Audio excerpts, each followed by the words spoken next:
Greetings, everybody. Jeffrey Guterman. We're here for the second game of our doubleheader. The Pittsburgh Pirates at the Philadelphia Phillies. And we've got about 12 minutes here before the first pitch. Stand by, please. We'll have the lineups very shortly.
We're about 9 minutes away from the first pitch here, folks. Jeffrey Guterman with the Strat-O-Matic Sports Network. This will be the second game of a doubleheader. If you don't want to know who won the first game, please exit now, right now, because I'm going to be talking about it.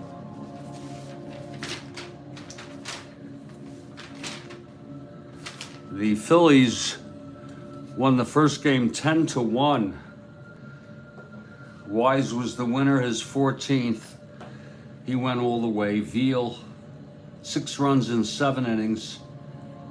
Home run by Darren Johnson, his 16th of the season.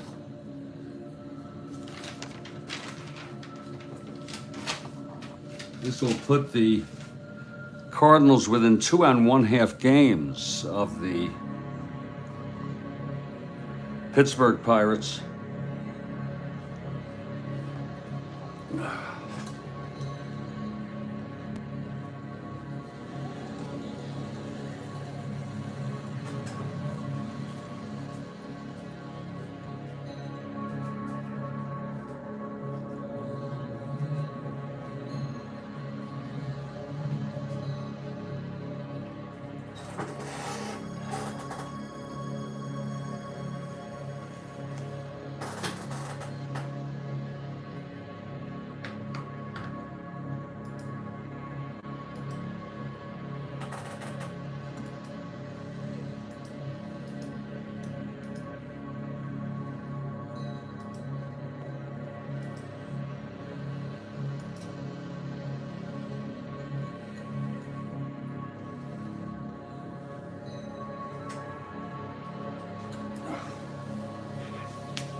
In this second game, it will be Bo Belinsky, the left-hander, starting for the Pirates, and Jeff James for the Phillies.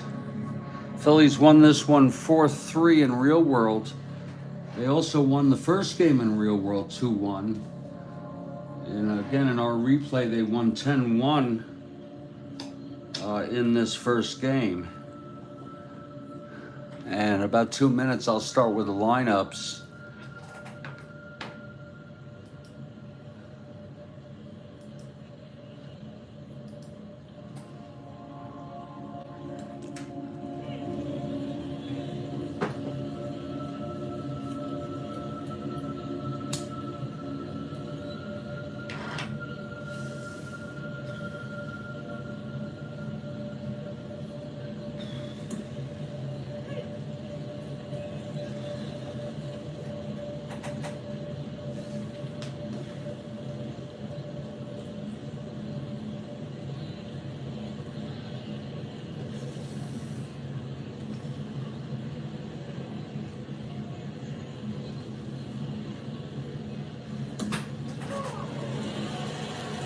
It's bow time. It's bow time indeed. And Kathy Harden has arrived here for the second game. Let's go over our starting lineups. In this second game of the doubleheader, Phillies took the first one 10-1. For the Pirates, leading off Matty Alou in center. Dave Cash batting second, playing second base. Al Oliver batting third at first. Karl Taylor, the cleanup hitter, batting fourth in left field. Richie Hebner, the gravedigger, batting fifth at third. Batting sixth is Johnny Jeter.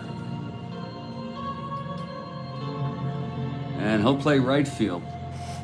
Jerry May, the catcher, batting seventh. Freddie Patek batting eighth at short, and Bo Belinsky. The pitcher batting ninth, and I posted an X post for this game.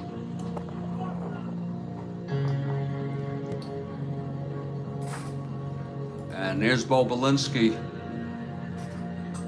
with actress Anne Margaret, a real playboy.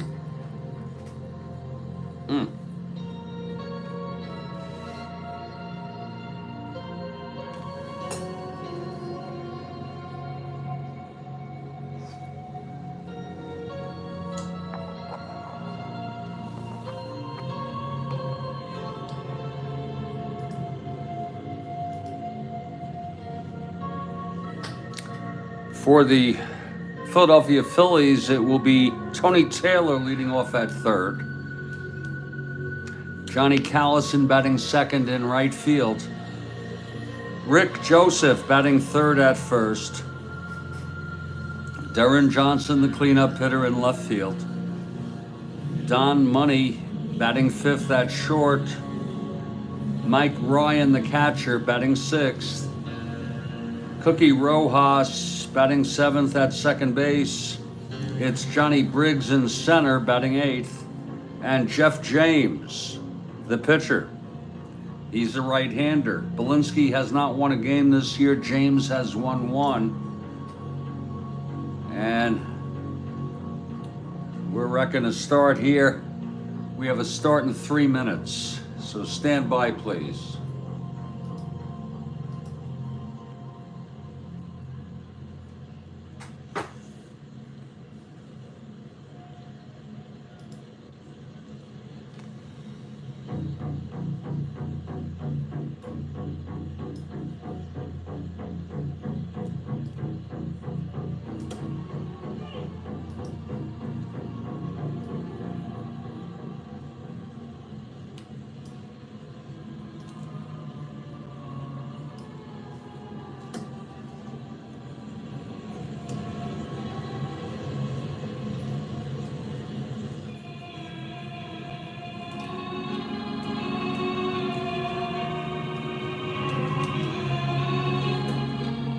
Hey everybody, we're almost ready for this ball game. It's a big one now.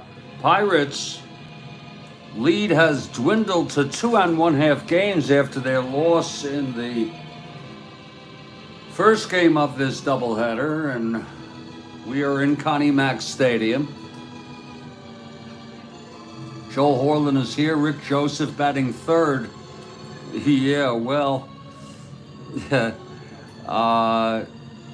Dick Allen is out, and Dick Allen is unavailable completely for this game.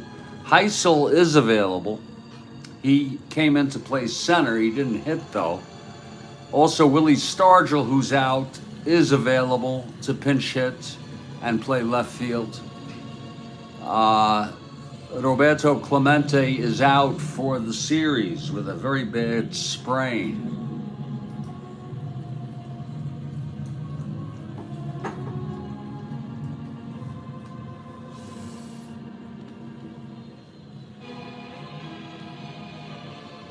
And the Phillies take the field.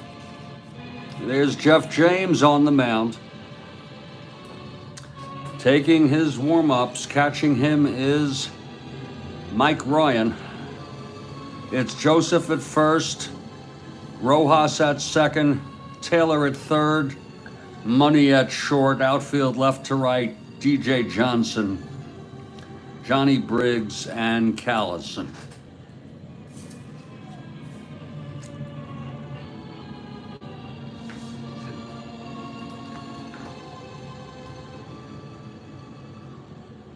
And I'm Jeffrey Guterman in Studio B.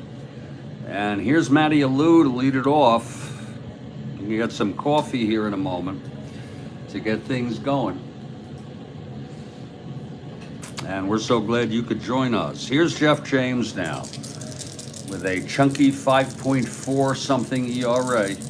We'll see how long he can last. The windup and the pitch to Alou. That's going to be 4-7 left-handed, and he walked him. So there we go. I hope that doesn't set the tone. 4-7 walk for Alou. He's on, being held 1-13. And here comes Dave Cash, the youngster.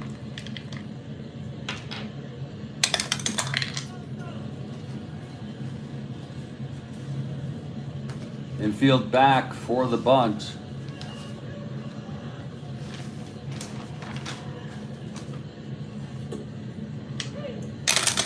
Cash lays it down. It's hit to the first baseman. 10B, he pops it up. And making the catch is Rick Joseph, 1 out.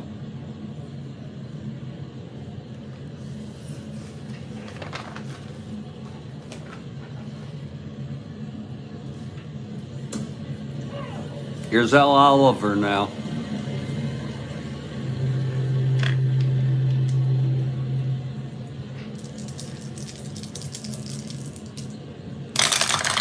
Pitch from James, 6'4", left-handed, fly ball center X. Briggs a 410. The hell's he doing out there?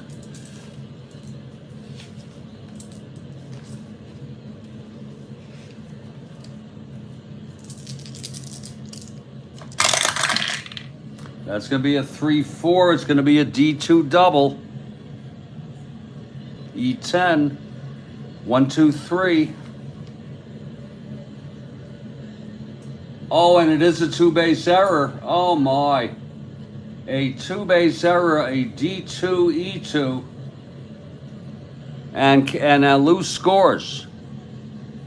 A double and an error by Briggs.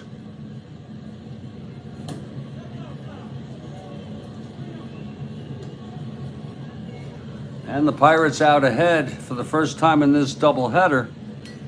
1-0.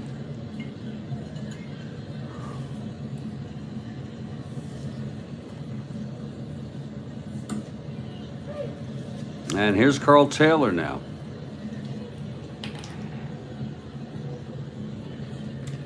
It's Oliver on third, one out, one in already.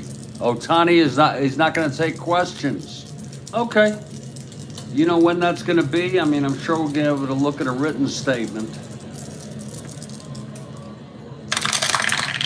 Here's the pitch to Taylor, 3-7 right-handed. There's a base hit. Oliver scores 2-0 Pirates here in the top of the first.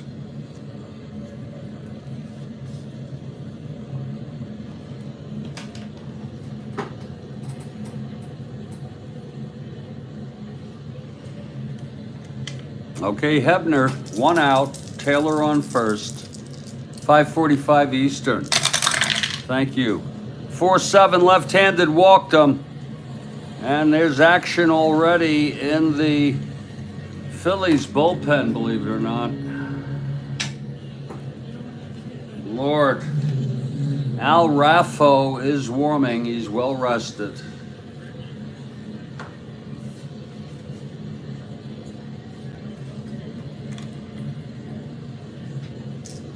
Johnny Jeter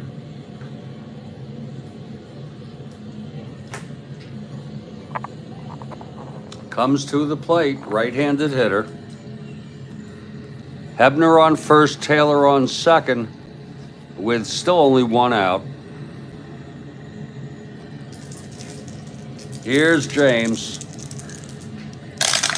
And the pitch 2-3, he grounds it to short, B+. Lord, what the hell does that mean? B+. And Frank has arrived, but in any case, the plus wouldn't apply. The grounder to short, forcing Hebner. And that will be first and third. I guess it is a plus. Yeah, I guess you could have a plus on a B. I'm usually used to it being an A.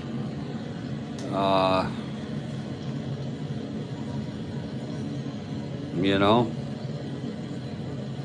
if anybody knows about that, I appreciate it. All the pluses I see are on A balls.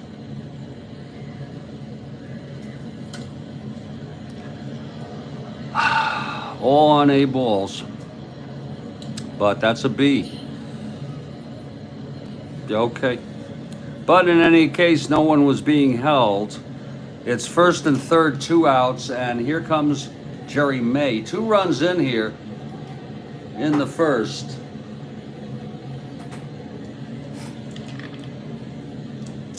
Here's James. And that's 2-8 right-handed, and there is a clutch situation. Popped it up with 2 outs.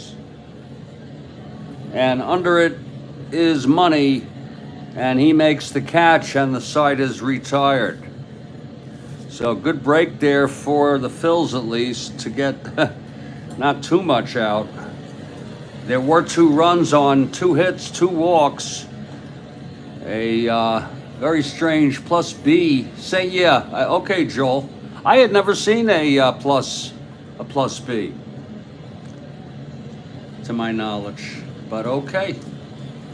Same as the plus on the A, yeah. And we gone half an inning. It's Pirates 2, Phillies coming up here. And here's the Playboy. Bo Belinsky with Ann Margaret. The beautiful Ann Margaret.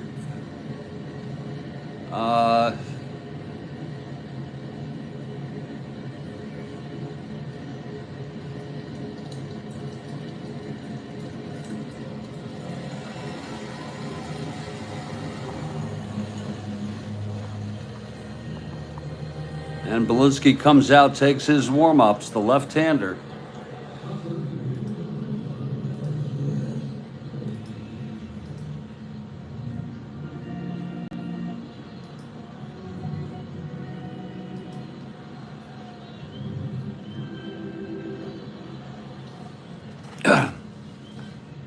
I'm gonna get some coffee here. 2-0 Pirates.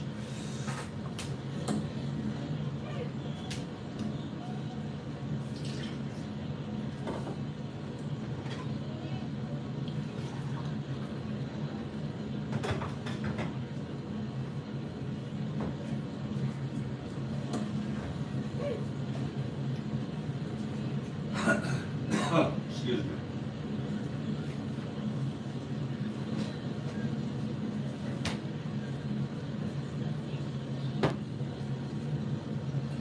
Leading it off for the Phillies, Tony Taylor. The Phils down by 2 now. Here in the bottom of the first, coffee time.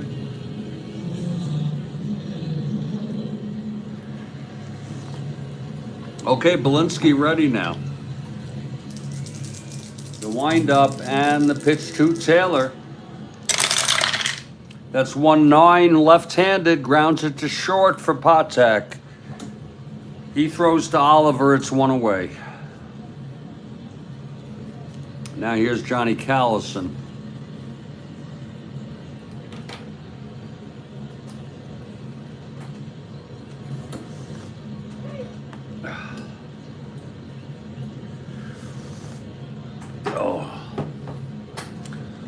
Belinsky now, he gets the sign from May, the windup and the pitch to Callison. That's 3-7. Left-handed, struck him out. 2 away. And Rick Joseph is the batter.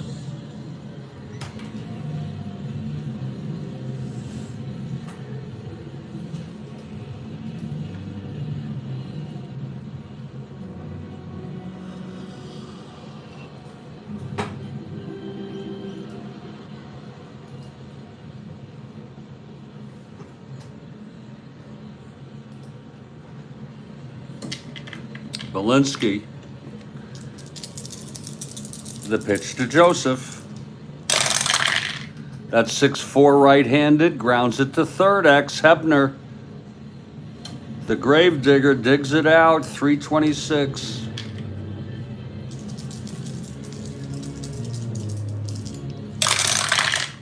(13-3) G2. He gets to it. 5, 6, 7, 8. E26, and he throws him out, and the side is retired. We've gone 1 here at Connie Mack Stadium. It's 2-0 Pirates.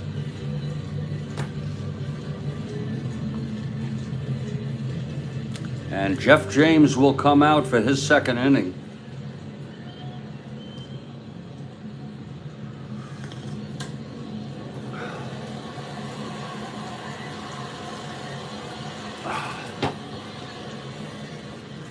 Here's James now. The batter will be Freddie Patek. He allowed 2 runs in the first, Jeff James. 2 hits, 2 walks, including a double. Okay, James gets the sign from Ryan. Here's the pitch to Patek. That's going to be 3-8 right-handed, and that's a base. Oh, what a beautiful catch by second baseman Rojas for the first out. It was a sharp liner. Rojas had to dive for it. 3-8 right-handed. Single 1 to 18. It was a 20. So it's 1 out. Here's Belinsky now.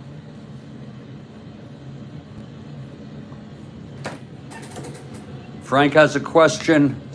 Top of the second. Well, we are past the top of the second. Do you want to do it the middle of the second? Frank, you let me know. Middle of the second is available. Here's Belinsky now. Yeah, middle of the second. Beautiful, Frank. Thank you.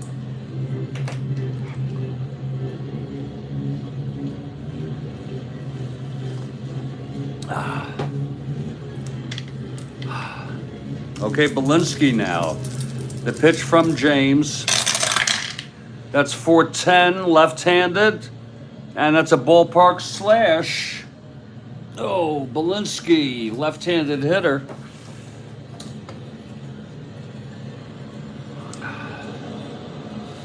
And that's another liner to second caught by Rojas. 2 outs. And here's Matty Alou. He walked and scored. 2-0 Bucks. Second game of a double. The Bucks won the first one. The Phillies won the first one 10-1.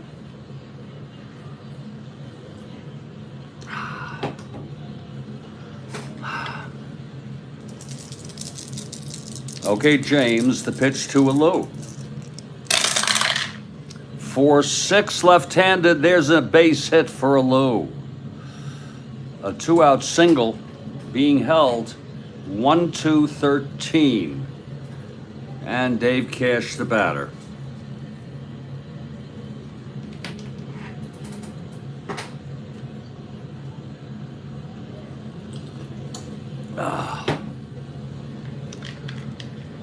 James gets the sign from Ryan. The pitch to Cash. That's 6-9 right-handed. A grounder to short X. Money, 327. That's going to be 8-3. It's a G3 pound. He is being held. Oh, my. Alou was being held. Lord. You have to take it off.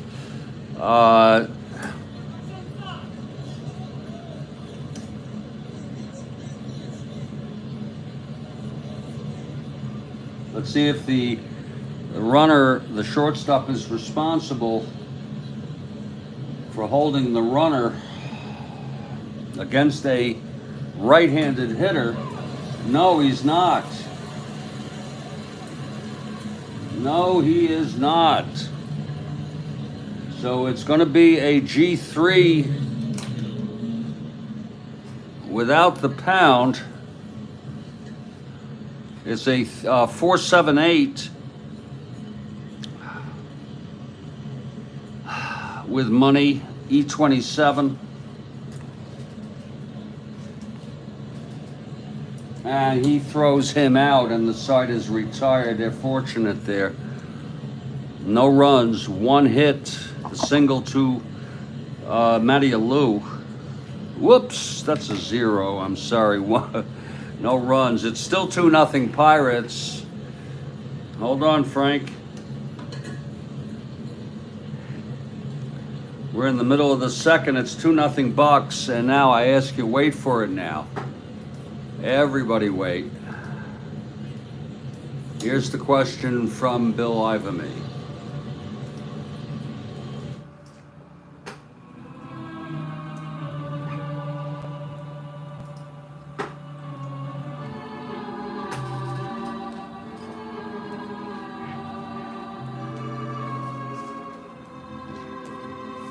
Here it is. What left-handed pitcher holds the record for most 20-win seasons, and how many? Whoa, that's a... God. Oh, that's a great answer. Joel Horlin with Spawn. Ivamy says Spawn 13. Rick says Spawn. It looks like it's Spawn all along. I can't find my red... Tort says Carlton. I can't find my red Mike and Ike. Oh, there it is. I think Carlton is a good choice also. Oh.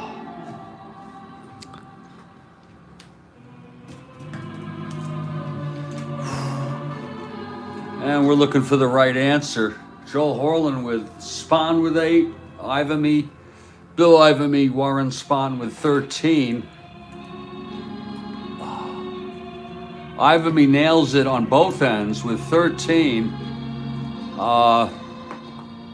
Let's give it also to Joel Horlin. He did get Spawn. Let's give it to Rick DeBar. He got Spawn. And we We give you a kudos there for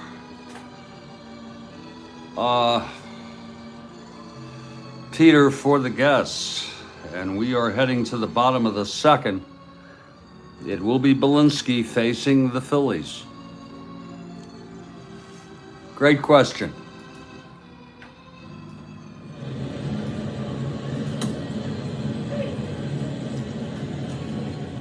Great freaking question.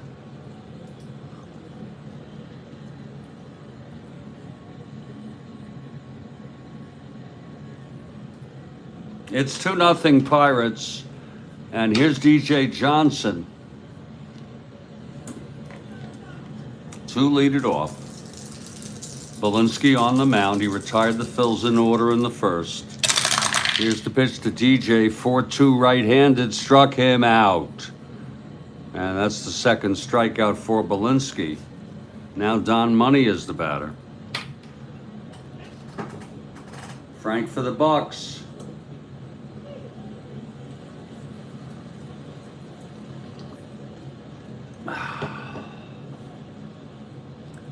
Whew.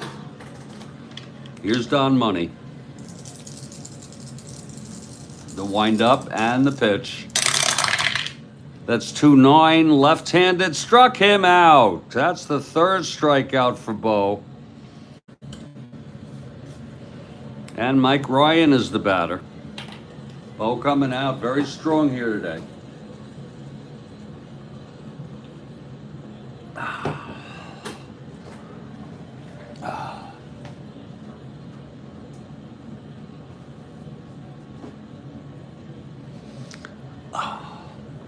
You're telling me that Warren Spahn did not win a game before age 27. That's pretty remarkable. Here's Mike Ryan. 2 outs, nobody on. Belinsky and the pitch. That's 3-9 left-handed. Hit well by Ryan. Oh, it drops in the gap, and it'll be a double. It almost was lifted. A 2-out double by Mike Ryan.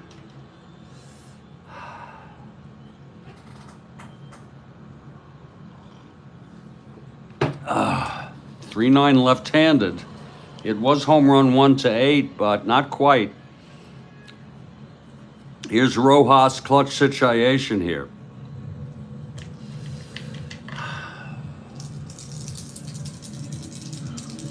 Belinsky from the stretch.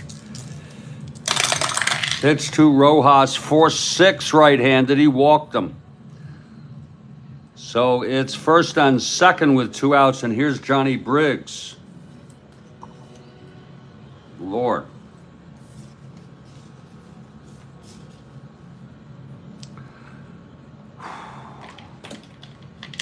Oh, age 25, okay. Here's Belinsky now. First and second, 2 outs. Pitch to Briggs, 2-7, left-handed, fly ball center. And Matty Alou is under it, and he makes the catch, and the side is retired. So it's no runs for the Phils. They had first and second with 2 outs, left them on. We've gone 2, and it is a 2-0 ball game.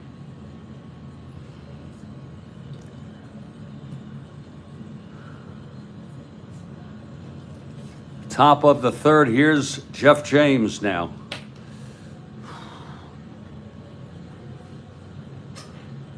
Al Oliver leading it off. He had the big double. He reached third on the error by Briggs.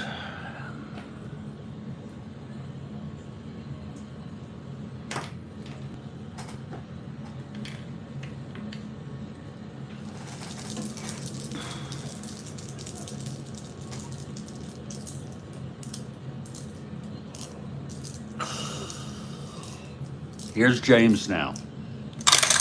Pitch to Oliver, 6-6 left-handed. He walked him. That's the third walk given up by Jeff James. Now Karl Taylor, the batter.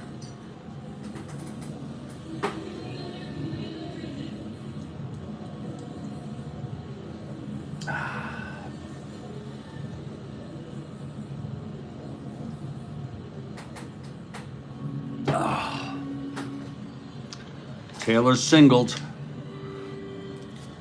He knocked in a run, was left on in the first.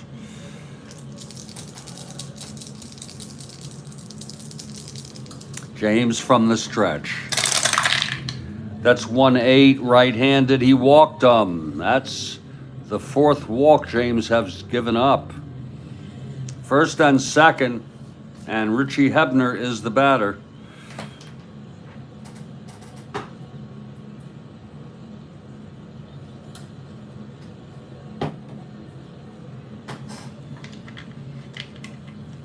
Hebner walked in the first.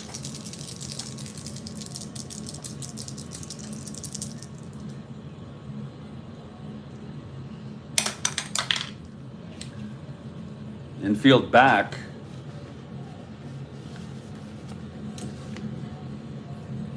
Here's the pitch to Hebner. He's an A bunter. He lays it down. Whoops. Shows you I'm trying even for the Pirates here.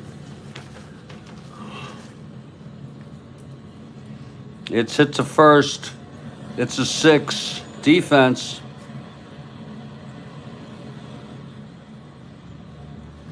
He drops down the bunt. We can throw the batter out at first or try for the lead runner. That would be Oliver. 1-14.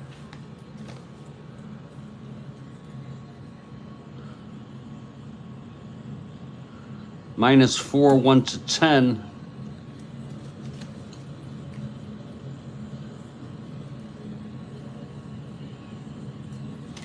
One to 10, 1-7. We will try to get Oliver.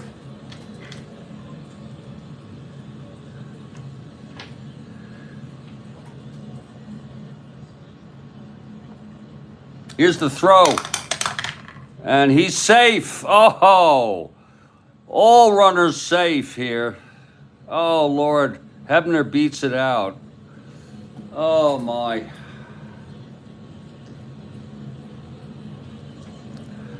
So that's going to be bases loaded. Tough break there.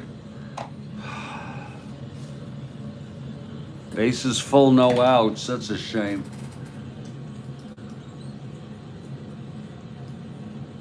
Here's Johnny Jeter now. They'll play the infield back. Here's James. Full windup and the pitch to Jeter. That's 3-3. He grounds it to short. No one being held. They're going to force Hebner at second. A run comes in. First and third, and that makes it a 3-0 ball game.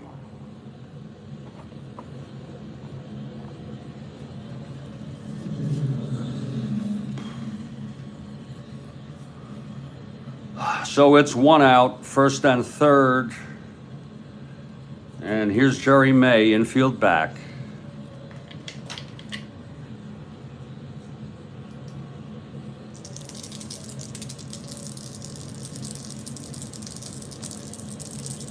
Here's James and the pitch. To May, 6-6, right-handed. There he walked him. Really, bases full. He's due up next inning. I'll hit for him. I'm trying for both teams. Here's Patek. He's, James just very young. He's already thrown 3, 4, 5 walks. It's bases full if he gets out of this. 1 out. Here's Patek. That's going to be 3-6 right-handed. Grounds it to second. Rojas steps on the bag, throws it to first. It's a double play. But another run on 3 walks, a single. The single was actually a bunt. Single. We've gone 2.5. And I don't think it's too biased for me to hit for Jeff James at this point, given how much he has, his performance thus far. much as I'd like the Phillies to win. But Bo due to get rocked. Well, let's see who it is. It's James. Has pitched 3 innings. He's the loser of record. 4 hits. 5 walks. And allowed 3 runs. He's lucky it was only 3 runs. And some of you may say, well, you're being biased for the Phillies here, hitting for James in the first. No. I mean, I am biased for the Phillies, but look, I tried the bunt with Hebner, which ended up scoring a run, trying for the Pirates. So give me a little latitude here, okay? Raffo will come in to pitch the top of the 4th. I think it's fair. It's not easy managing both sides. Let's see who's hitting here.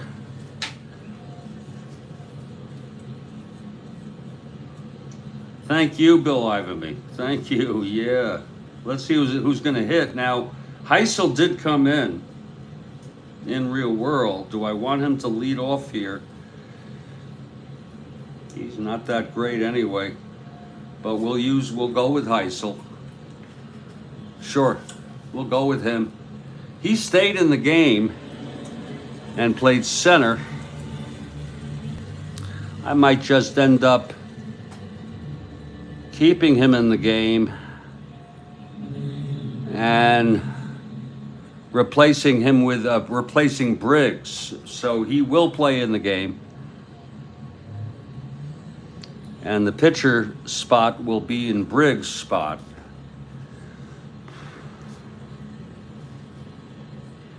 And that would be Al Raffo. And here's Heisel coming up to lead it off. 3-0 Pirates. Belinsky now. The pitch to Heisel. That's 4-9 right-handed, struck him out. And that's the 4th strikeout for Belinsky.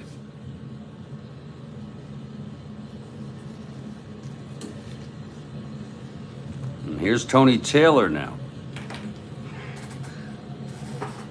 Kathy has a question, top of the 5th. Awesome.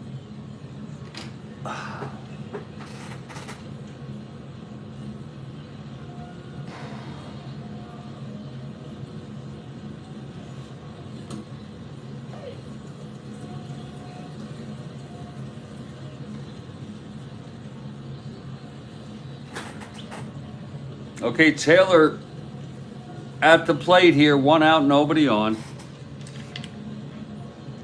Belinsky is ready. Here's the pitch. Oh, Christ.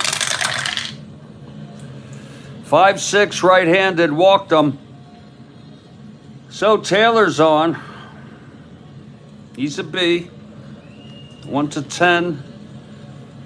1-13, not being held. And Callison is the batter here. Presser is at 5:45 p.m. Eastern. It's just a statement. Bill Ivanby, nothing to really, took no questions.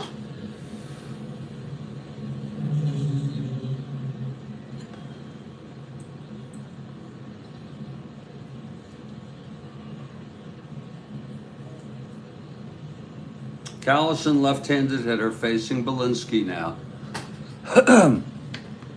Taylor on first, 1 out.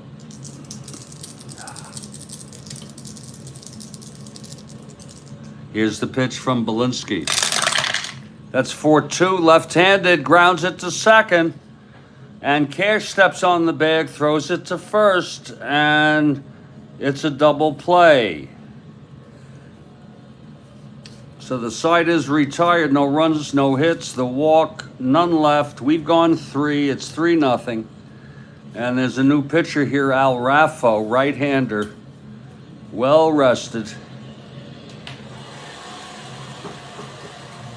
I use a die for 2 decisions when playing solo.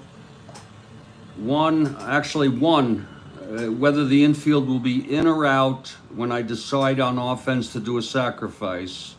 1, 2, and 3, it's in. 4, 5, and 6, it's out. I used to do a die to decide if a B stealer will be held. 1 to 3 held, 4, 5, and 6 not held. I no longer do that, and I manage both sides one at a time. And that's how I do it.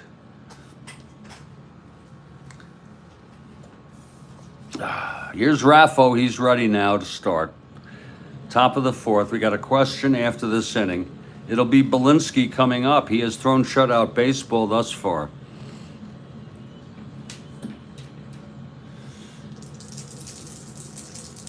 Here's Raffo now, the windup and the pitch to Belinsky. 6-3, left-handed, fly ball left X. Hit by Belinsky. DJ Johnson going back. He's a 4-5.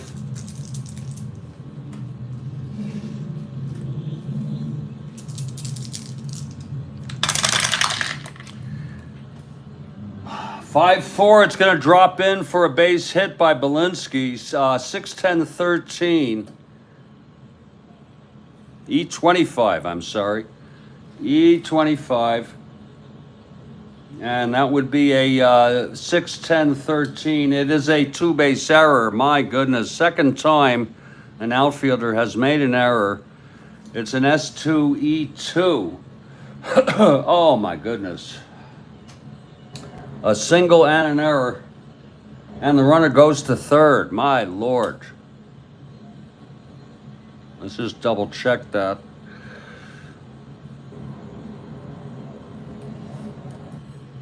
Belinsky coming through. It's 4-9 left-handed. Oh, well, we re-rolled it already. This is the roll for the fielder.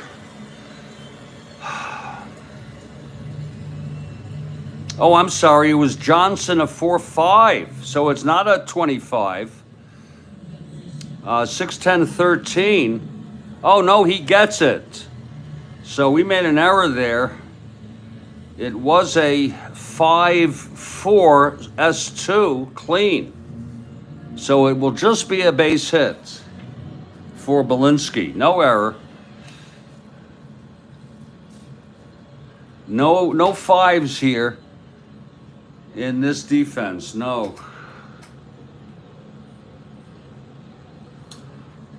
No fives.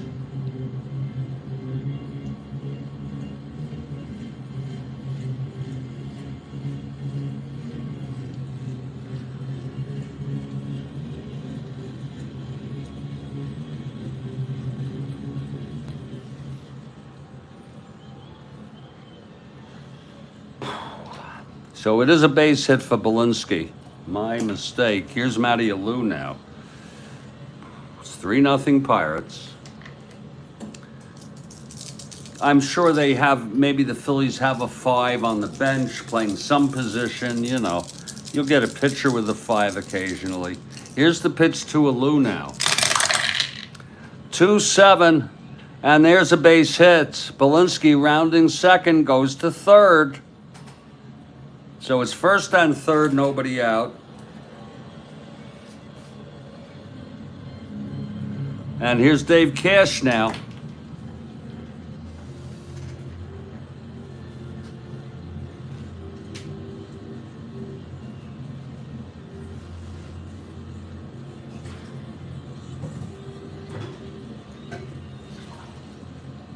Raffo comes in for James and is not doing better.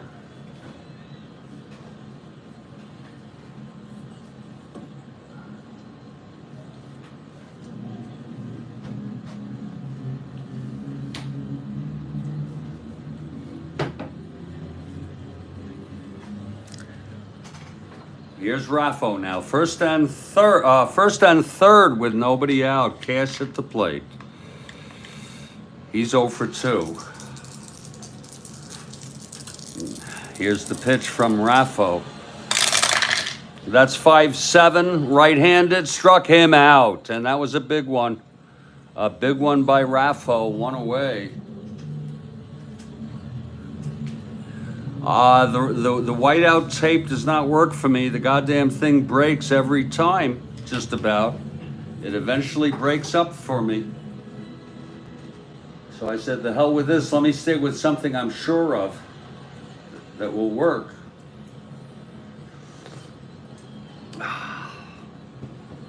It's 1 out now, first and third. Infield back for the double. Al Oliver at the plate. Raffo trying to get out of this. Here's the pitch.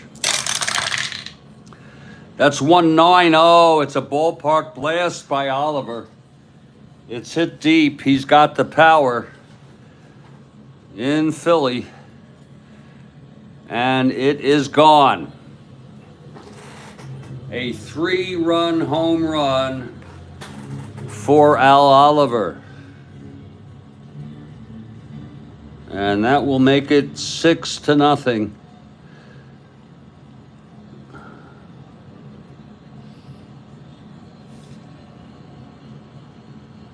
Four runs batted in for Al Oliver today.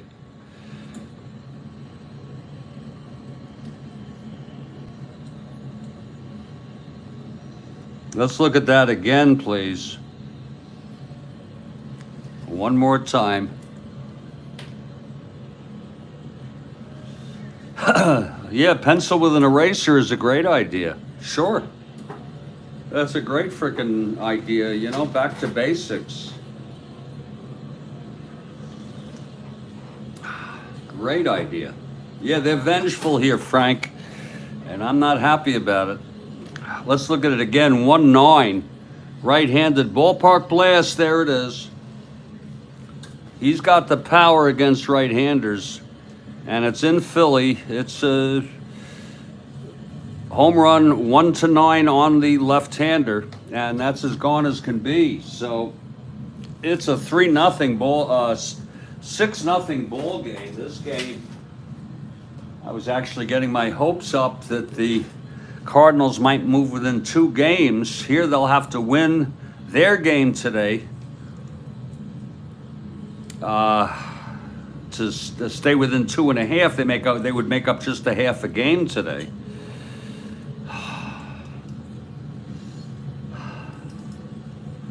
And I guess that's just the way it goes in baseball. For Al Oliver, that is home run number 10. He had 17, so he's been a bit under the weather on that. This is his 10th home run of the season.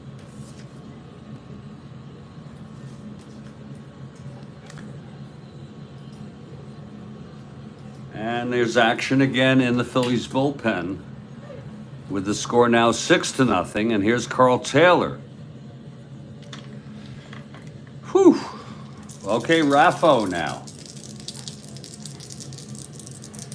The pitch to Taylor. That is 6-7, right-handed. He grounds it to second X.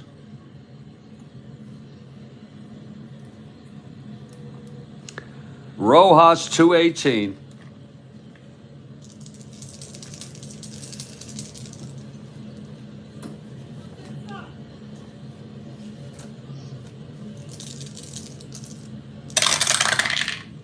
.218, 12-2. It's a G1.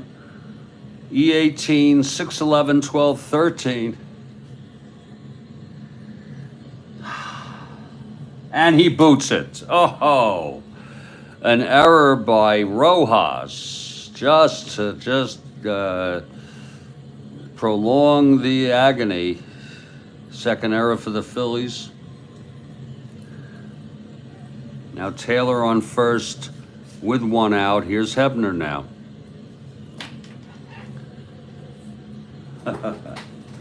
Rojas boots it.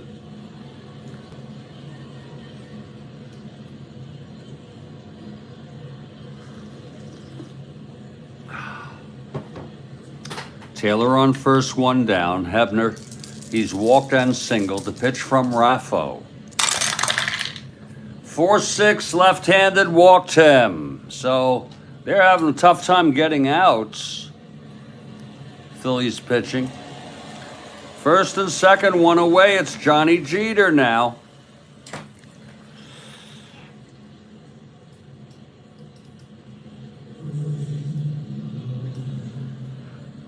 Jeter reached on a force twice, left on both times. Demo's better late than never. First and second, one out. Raffo from the stretch to pitch to Jeter. That is a 111. Right-handed. That's a ballpark slash for Jeter. With a 16 on the 20 die. And no, that will not go. Jeter, right-handed hitter, lines it to short, caught by Money for the second out. And that one landed. That one flew out, by the way. I don't know if you want to see the instant replay on that, Bill, but that one flew out also. I put it back in. It's 2 outs now. 3 runs in on the 3-run home run here by Al Oliver. If any of you want to see that. Actually, I didn't have the camera on it. That's I'm not going to be able to show it. Oh, Lord.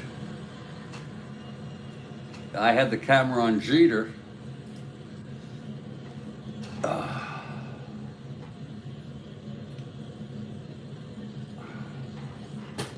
2 outs now. Hebner on first, Taylor on second, May at the plate. Here's Raffo now. And the pitch. That's going to be 6-7. Right-handed, grounds it to second X. It's going to be Rojas again. He made 1 error this inning. He's a 218.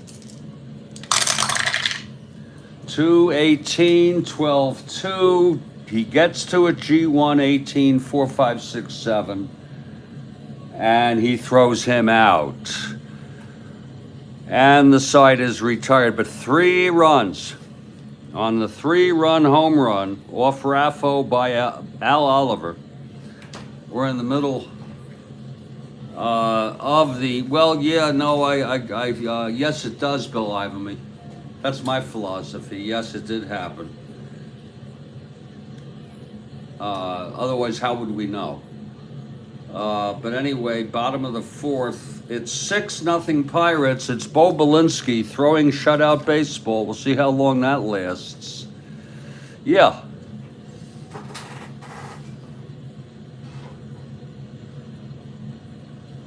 I say it makes a sound. Yes, I do. But it's a terrible hypothetical because we don't know for sure that it happened because no one observed it. You know what I'm saying? We just don't know for sure.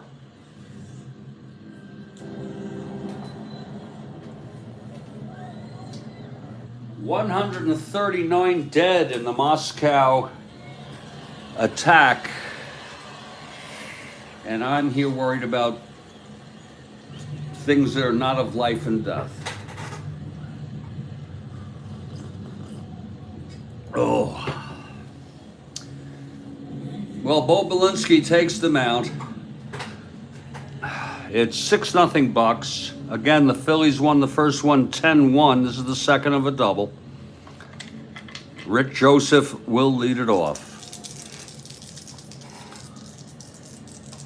No, I don't. Bill Demos, my house rule is that oh, look at that. That landed flat. The 20 die just landed there. Look at that. I just laid this down. That was a coincidence. I want you to show this to you.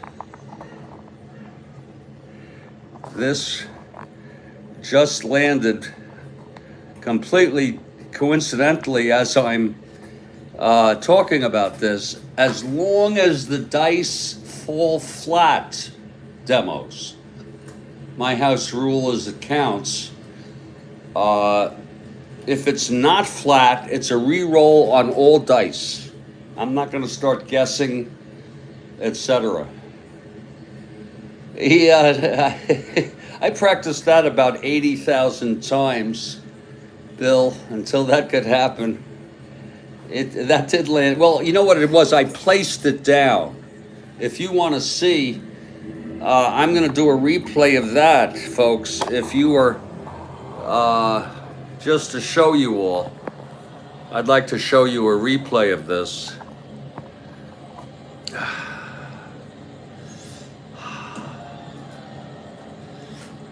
Let me do it with sound because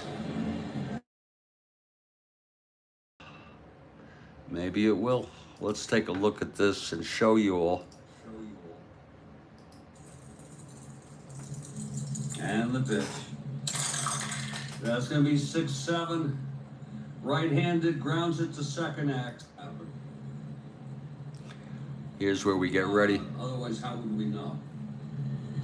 But anyway, bottom of the fourth. Here's a replay. 6-0 Pirates. It's Bo Belinsky throwing shutout baseball. We'll see how long that lasts. Now it was just late. I just placed this down.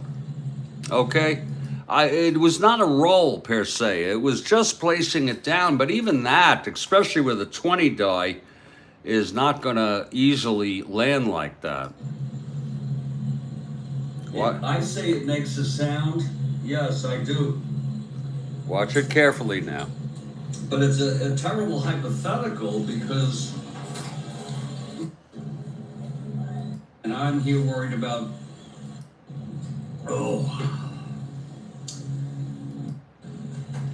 it's 6-0 Bucks. Again, the Phillies won the first. Rick Joseph will lead it off. No, I don't. Bill Demos, my house rule is that look at that landed flat. You see, that was just a place down. And no, I don't. Bill Demos. Now watch this. We don't have slow motion. We have stop and go motion. House rule is okay. That alone should make the thing fall. And it did move. It moved a little.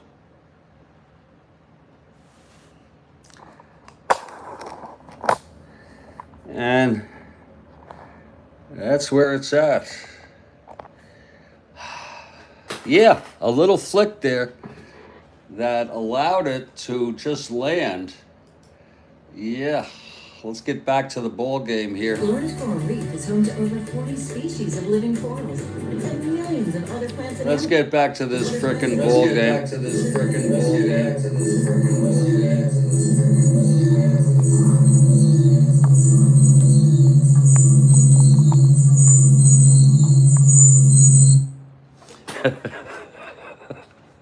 I hate to move it.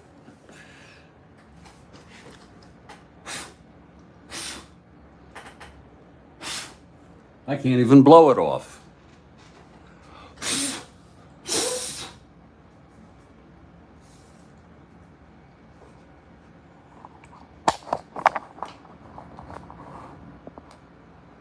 Let's get back to this game here.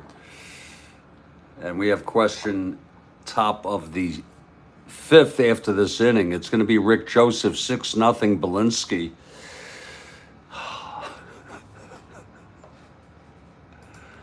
On the mound.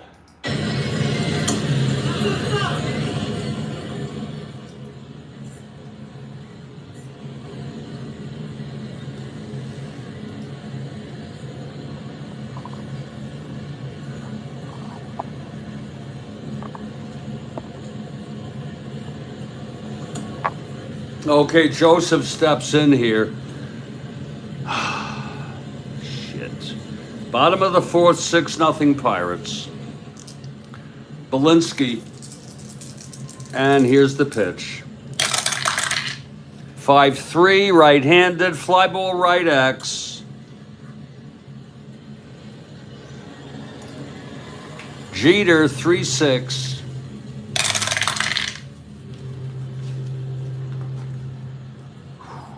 19-3. F3 gets to it. E6.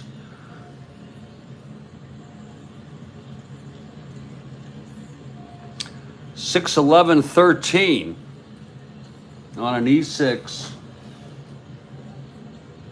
And he makes the catch. And Joseph is retired. Here comes Darren Johnson now. And Frank has a question, top of the sixth, that he says will even stump Bill Ivamy. And if he fails to stump him today, he'll go to bed frustrated. Okay. Here's DJ Johnson, 1 out, nobody on.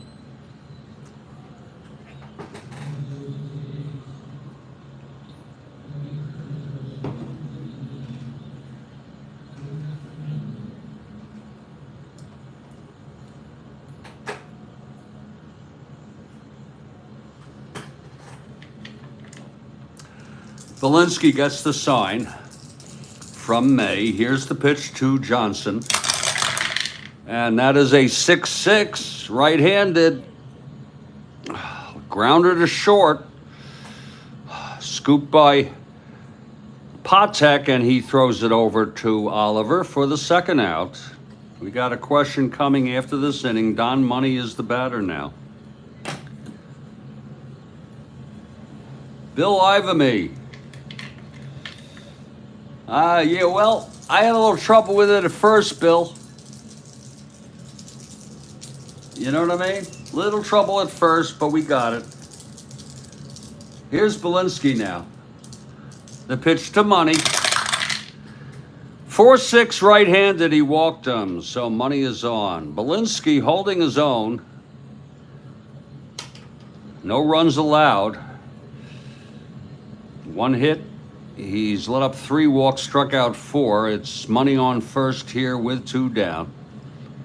And here comes Mike Ryan. Ryan doubled. Only hit off Bo today. And Charles has arrived. We welcome Charles now. Here's Belinsky. The pitch to Ryan. And that's 2-9. Left-handed, tap back to Bo. He fields it and throws it over to Oliver. And the side is retired. Very impressive, Bo Belinsky, thus far. We've gone 4 at 6-0, and we've got a question here from Kathy. Let's wait for it.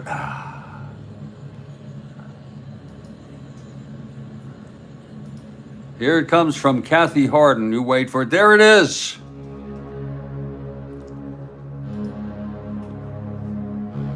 Which bird that you see outdoors can remember our facial features as if they feel threatened by certain humans, they can harass them? Whoa, I think I'm going to take a guess on this.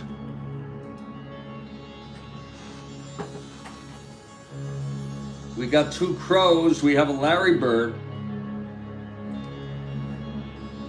Frank says crow. I once had a crow chasing me. It was scary as shit. Wife says crow.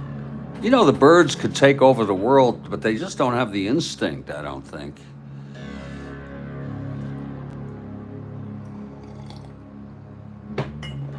You know, they could fly and poke our eyes out. Sometimes they would be successful, sometimes they wouldn't. Bill Ivamy says seagull. Who's Billy? Oh, you. Okay.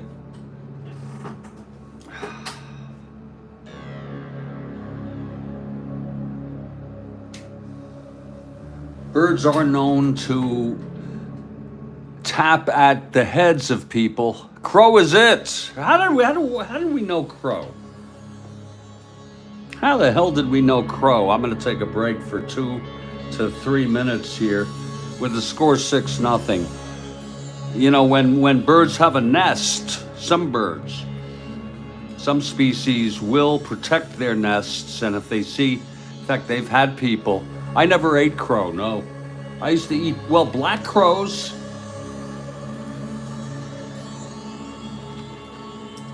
I haven't had them in a long time, but I've eaten black crows.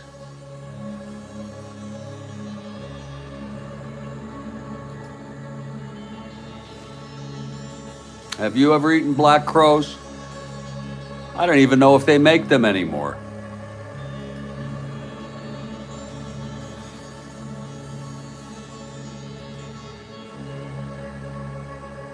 I don't even know if they make them anymore. They're called crows. It's a licorice flavored gumdrop. And you can get them on Amazon if you want.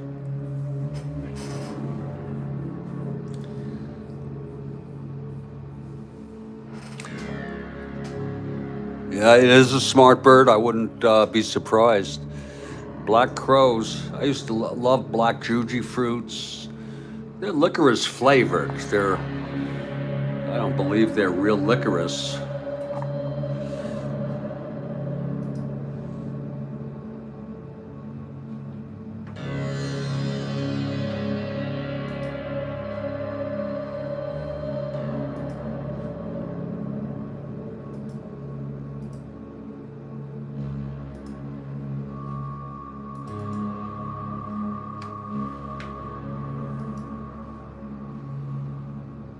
A murder of crows. Holy cow. A murder of frickin' crows. They're not black crows. They're just crows. And folks, you give me a chance here to get my shit together. We're going to take a little break. It's going to be Al Raffo in his second inning. He allowed 3 runs on the 3-run home run. It's 6-0.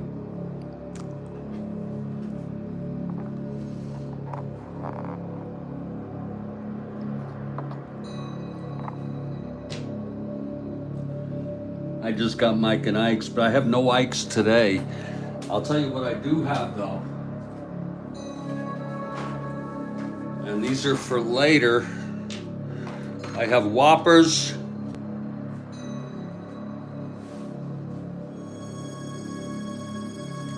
And I still have a lot of that bazooka gum. That bazooka gum, which I have not used. And we'll get to those maybe. Folks, give me a minute or two. We'll get back to this game, okay?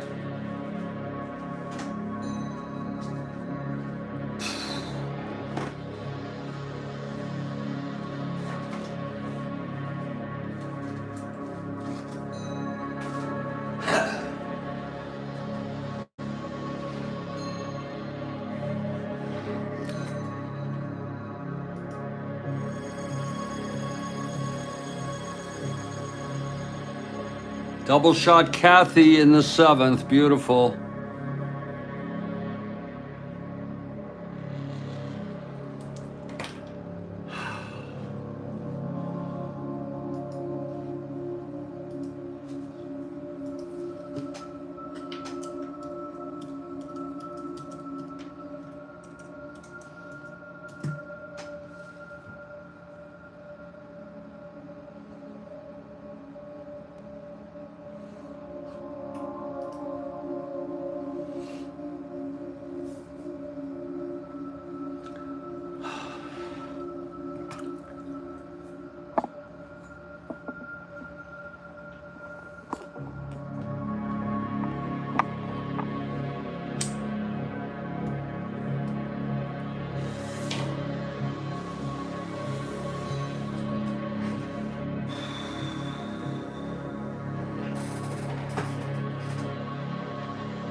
Hey everybody, Jeffrey Gooderman back here, Studio B, top of the fifth.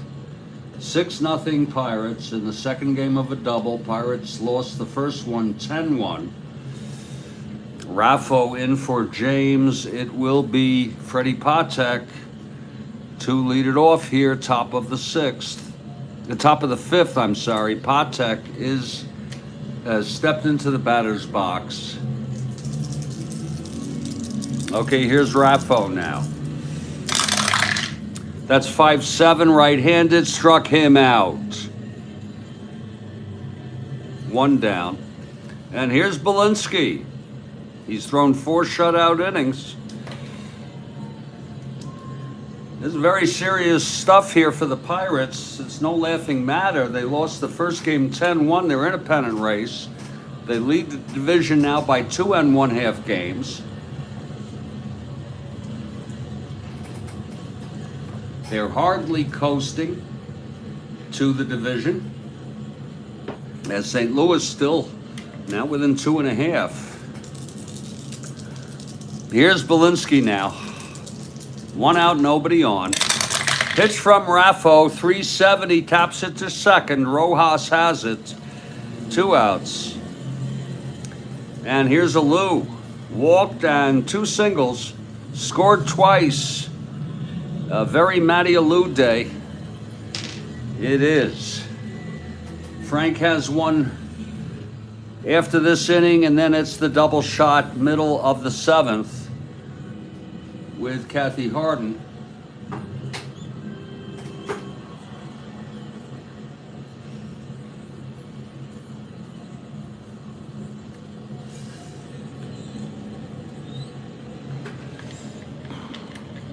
Here's a Lou now.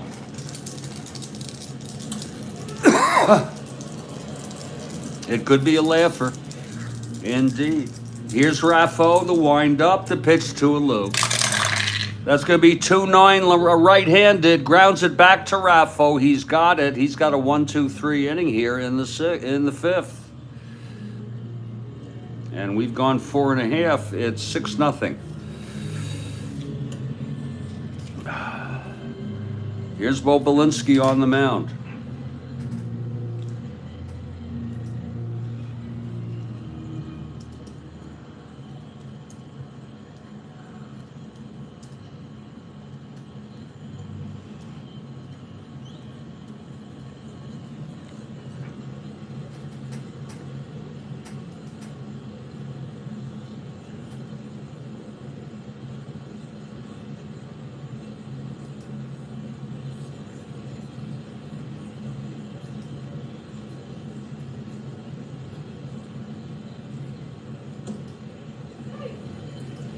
Bo Belinsky, a little late getting out there, putting his finishing touches on Mamie Van Doren. I don't know who she was. I assume she was an actress. He must have had something that made these ladies go for him.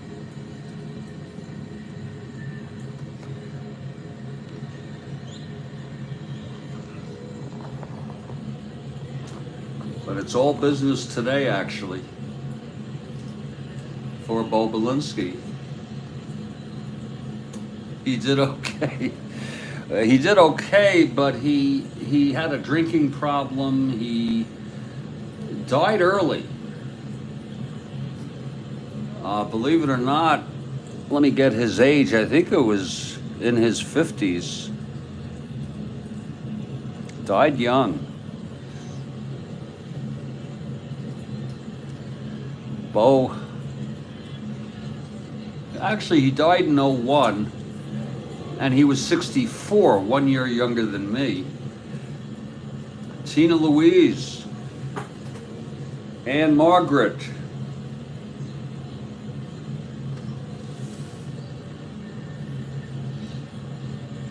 Okay, Bo will face Rojas Briggs, and there'll be a hitter for Raffo.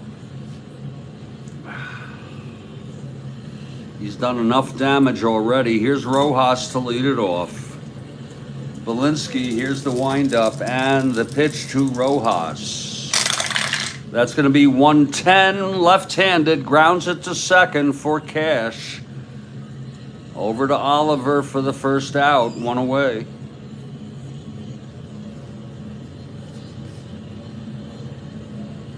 And now, actually, Briggs is out. 1, 2, 3, 4, 5, 6, 7. Yeah. Briggs is out. This is the spot for Raffo. There'll be a hitter. He pitched 2 innings, 3 hits. He walked 1, struck out 2, and he allowed 3 runs. Let's see who's hitting here.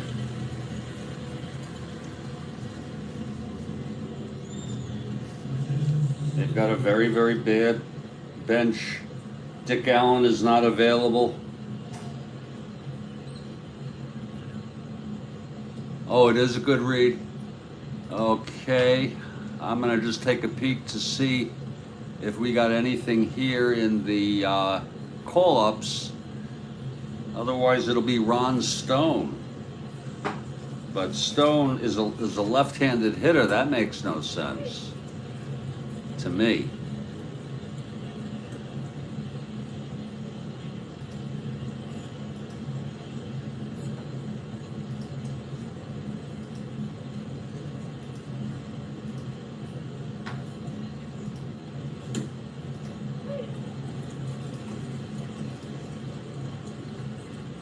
God. Just pitchers. I think that's all I would ask him for.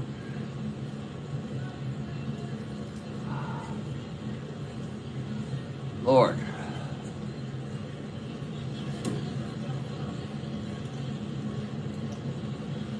Okay.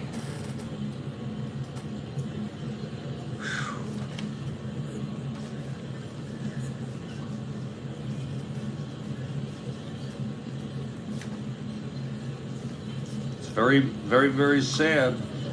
Well, it'll be Terry Harmon. Dick Allen is not available. Terry Harmon is available. He's a right-handed hitter. So here he comes, Terry Harmon stepping in.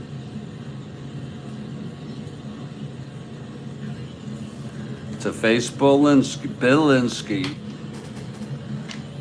Okay, here's Bo now. And the pitch to Harmon. That's going to be 3-7 left-handed, and he walked him. So Harmon is on. And here comes Larry Heisel, who has stayed in the game at center.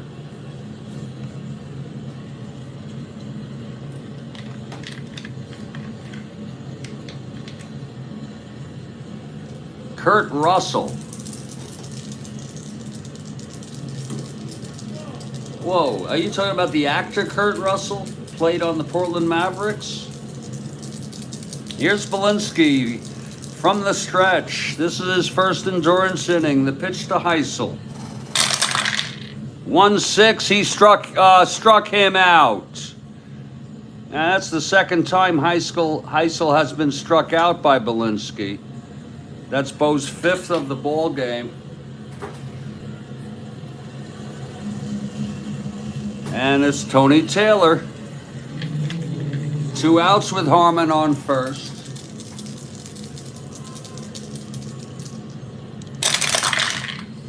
One 4 left-handed, grounds it to third. Hebner, the digs it out, throws to Oliver, and the side is retired. I'm telling you, Bo is pitching good. Baseball. And we've gone 5 at 6-0. And there'll be a new pitcher for the Phillies.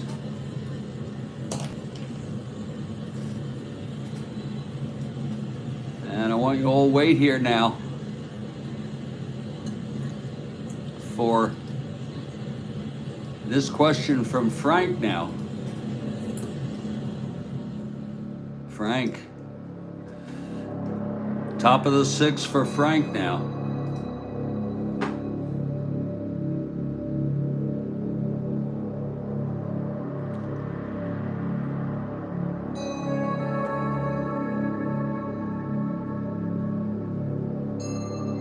cow.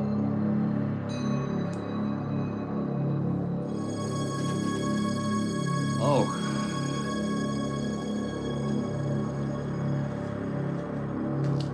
Here's Big Frank with the question. Stand by.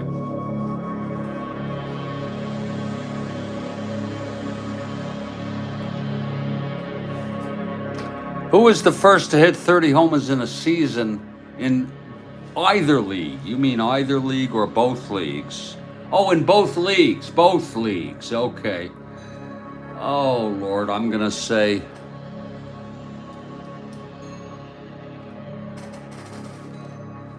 It's just a guess on my part.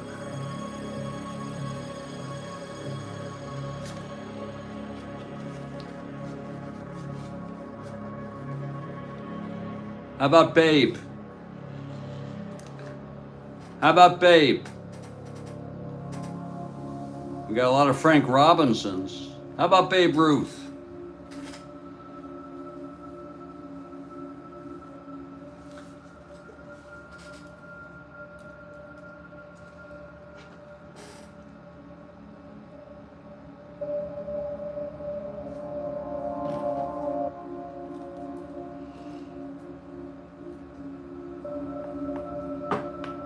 Not Ruth. Who could it be? Boy, that's a tough question.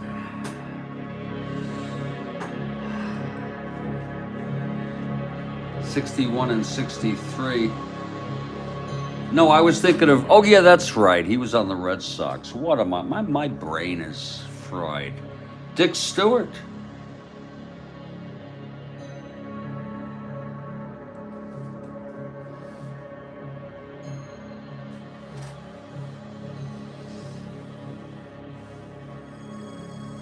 What I was thinking. Bill strikes again. Bill, it's amazing. Give that to you. Great question, Frank. Yeah, but you got it. You got it, though.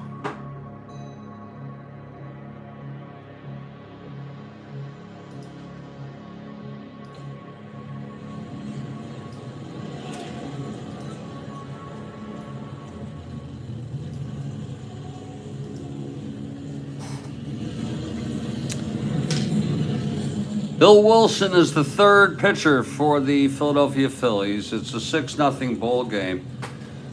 And we're moving to the top of the sixth here. It's going to be Cash, Oliver, and Taylor.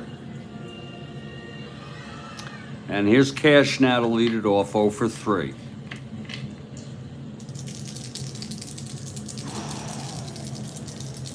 Wilson, the windup, pitch to Cash. That's 4-5 right-handed. He grounds it to third for Taylor. He throws him out, one away.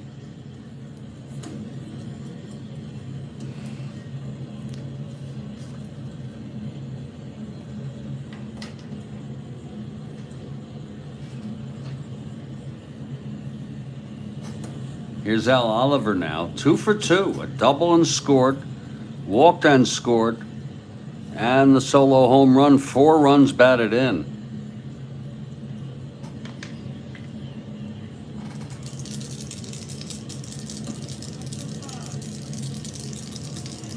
Wilson winds. That's 3-10 right-handed, grounds it to second, Rojas, 2 outs. And here's Karl Taylor now.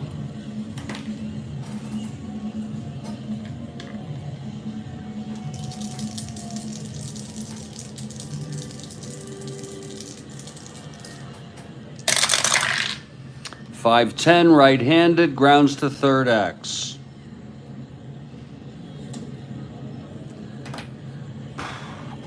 That is now Tony Taylor on the ball hit by Karl Taylor.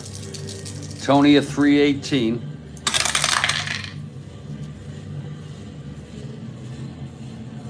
He gets to it G1, E18.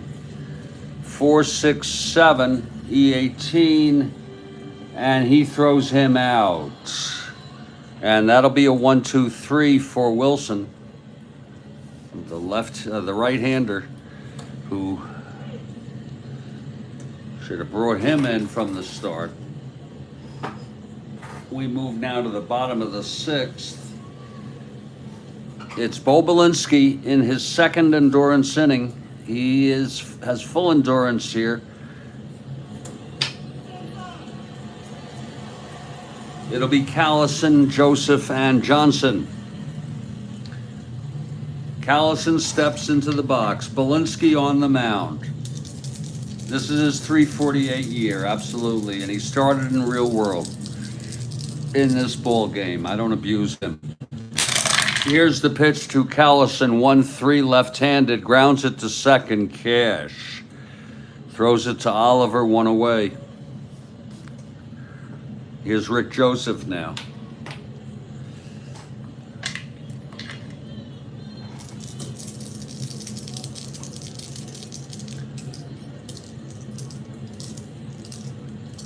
It was a Tony May double play. Yeah, absolutely. Actually, this one was a Tony. It wasn't. It was a Tony made play. It was a Tony made out. No, well, it was a double. Yeah, it was a double Tony play. It was a double. It was a double Tony out. Here's one out. Pitch to Joseph. That's gonna be 1-7 left-handed. Grounds it to short. Patek over to Oliver. And Bo continues. And here comes DJ Johnson, 0 for 2. Bo Belinsky throwing a 1-hit shutout. It was the double to Ryan. That's all the hits. He has walked 4. He struck out 5. Belinsky into his windup. And the pitch to Johnson. That's going to be 3-6 left-handed, and there's a base hit. The second hit of the game off Belinsky. Johnson on first. Here's money.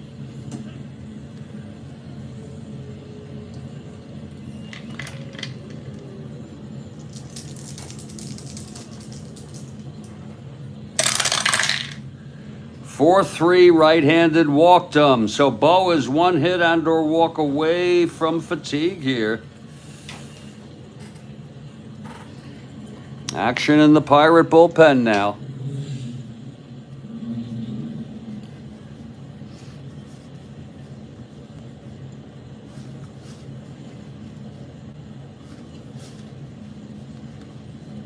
And we will check to see who's available if the situation arises to ensure that nobody pitches 3 games in a row.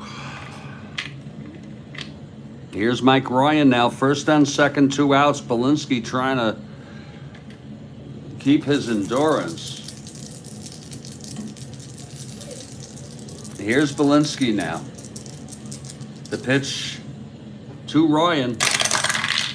That's 1-8 left-handed. Hit taps it back to Bo, and Bo has it, and he throws him out. So Bo retires the side, no runs. A single and a walk, both left on, and continues to have endurance, but it's tenuous. We've gone 6. It's 6-0 Pirates. If you're just joining us and you missed our game this morning, the first game of the doubleheader, it was 10-1 Phillies. We are heading now to the top of the 7th, and when we finish this half inning, we will have Kathy Harden coming on. I had a college professor, true story, my psychology professor in my junior year at Boston University, his wife was married to Darrell Evans. He told me that. I guess I should believe it, huh? Here's Bill Wilson in his second. He retired the side in order. It'll be Hebner, Jeter, and May. Here's Hebner, the digger. Digging it now. Wilson is ready. Here's the pitch to Hebner. It's 6-3 Left-handed, and he walked him. So Hebner takes first. And here's Johnny Jeter.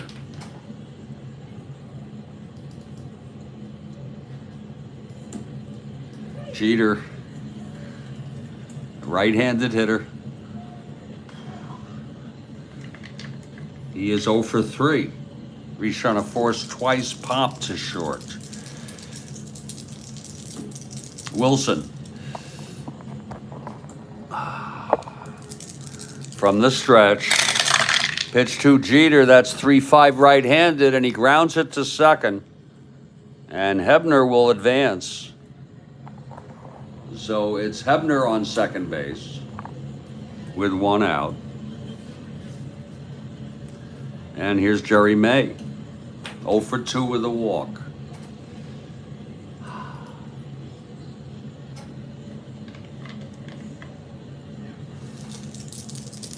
Here's Wilson. And the pitch to May. That is 3-3 right-handed. Hit him! Oh, Wilson hit May. It was right on the side between the thigh and the buttocks. And May will take, he's walking it off. He says he's fine. So, whoops, that was a hit by pitch, I'm sorry.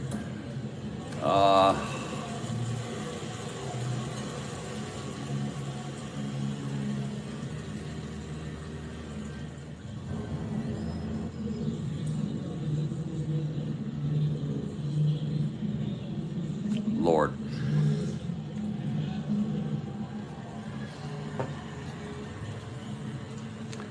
So it's first and second with Patek coming up, the hit by pitch.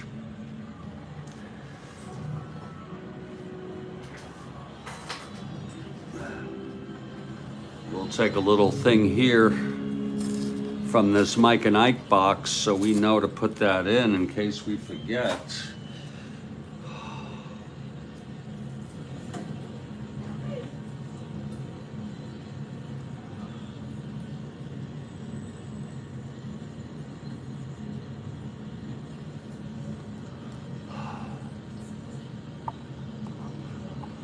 Oh, shit. Oh.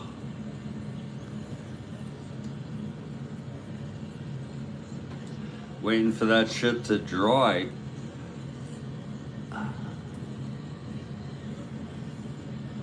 There we go. Here's Patek now. Yeah. But there's just something about a pencil I don't like, Bill. There's just something, you know what I'm saying? So Jerry May on first, Hebner on second, 1 out. Wilson will face Patek now. We got a double shot coming up. And I'm going to take a single shot, Kathy. Here's the pitch from Wilson. That's 1-7, and he grounds it to short, double play. So quick, it was money. He stepped on the bag himself, threw it over to Joseph for the double play. And the side is retired.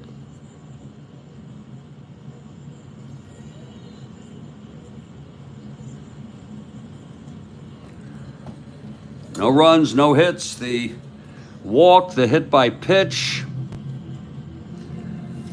We're heading to the middle of the 7th. Here's the stretch now. 6-0. Yeah, he's not much of a hitter, Freddie. And we have Kathy Harden here with a double shot.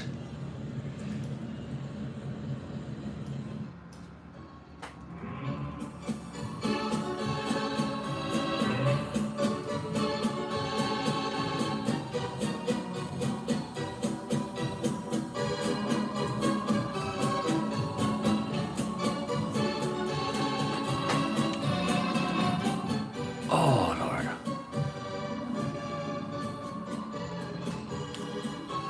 I can't type quick enough. I can't frickin' type quick enough. You got it, Joel. I couldn't type it because I'm so awkward. Look at the handicap I have. Everybody has it. Bill has LSD. See, I can't reach over. And that's a great one. Lucy in the Sky with Diamonds.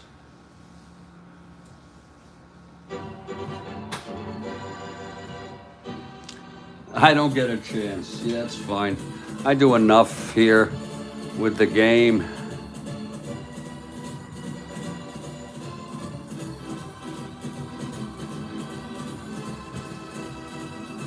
Remember, it's a double shot, people.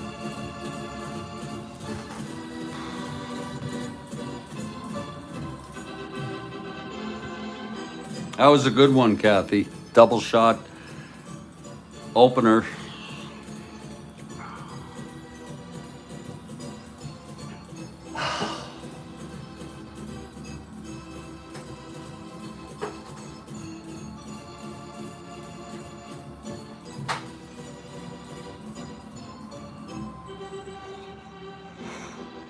Ugh. Lord help me, God.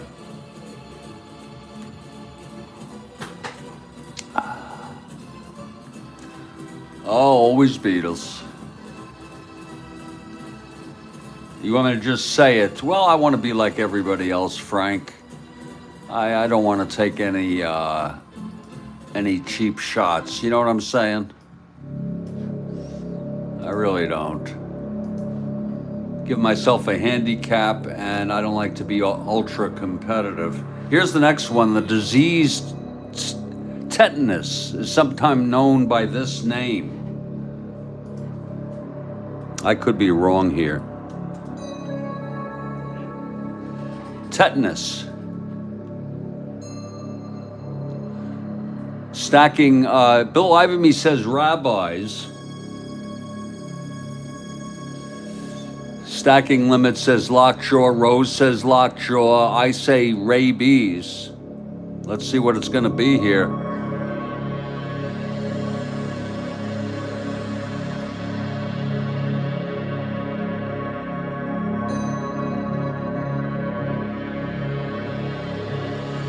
Rose. And stacking limits, lockjaw.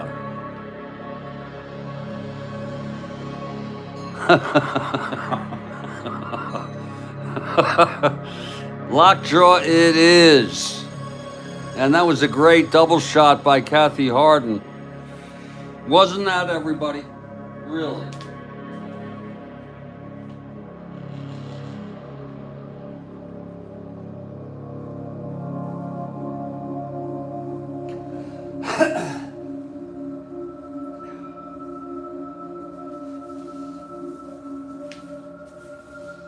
Rabbis.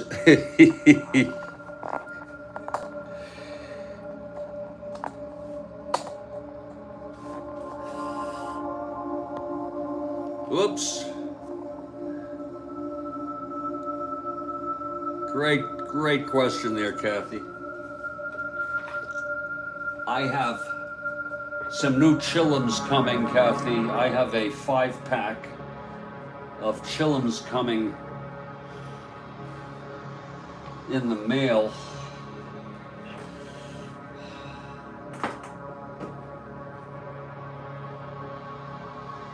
Let me get the Spiro Agnew question, Bill.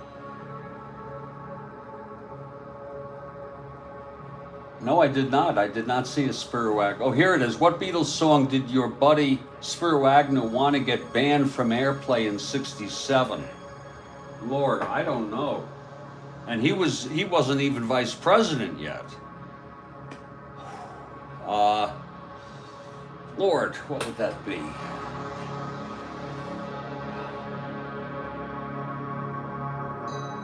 No, Revolution wasn't even done by '67. That was done in '68. I'm gonna say Lucy in the Sky with Diamonds. And if it's not Lucy, I'm gonna say it's Day Tripper.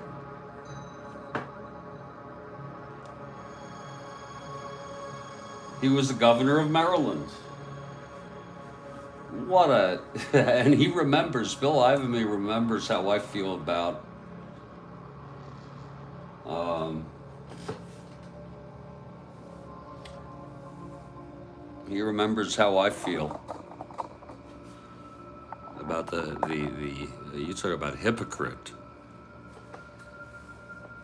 Oh, why don't we do it in the road? Well, that was 68 also. So you sure it was 67?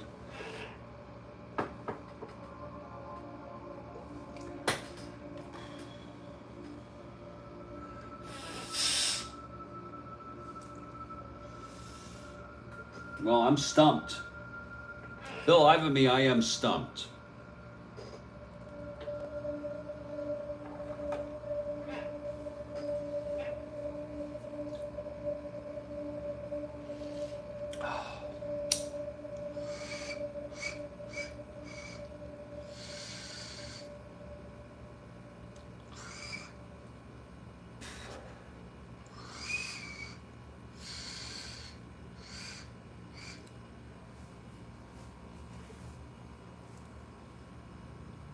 What is it, Bill? McCartney's great line.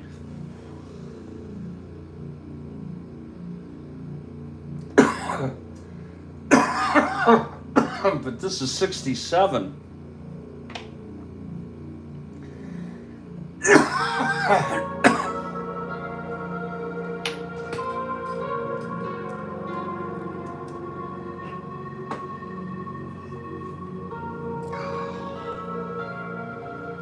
Oh, okay. Okay, that makes sense. A day in the life.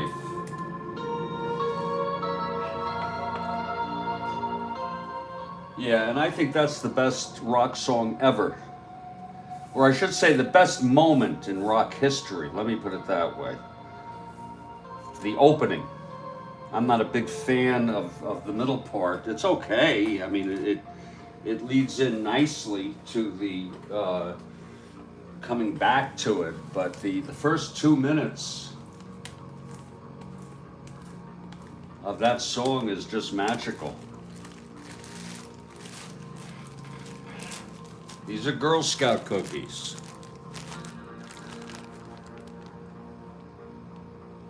And it's a very delectable strain for me. I am sick and tired of being sick and tired. I really am.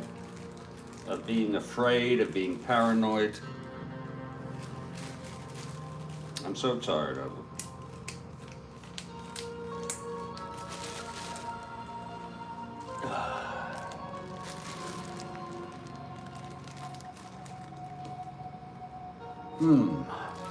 You know, they smell like Girl Scout cookies. Yeah, Bill Ivamy, you agree with me? It's the greatest moment. What a frickin' song. We keep it in here in the dice tower thing for freshness. Gotta keep that shit fresh.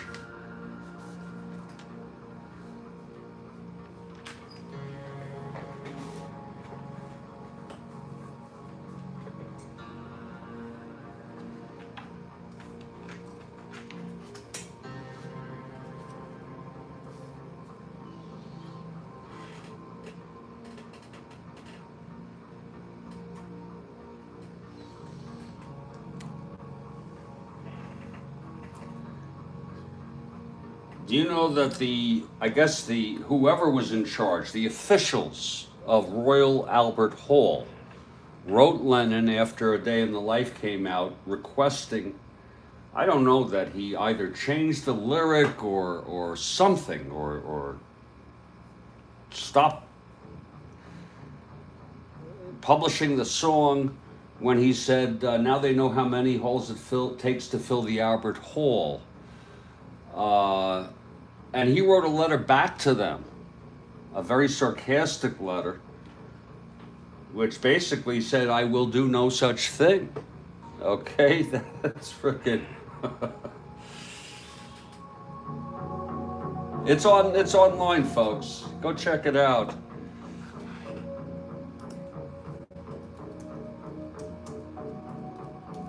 I visited Albert Hall, the outside of it. I had to when I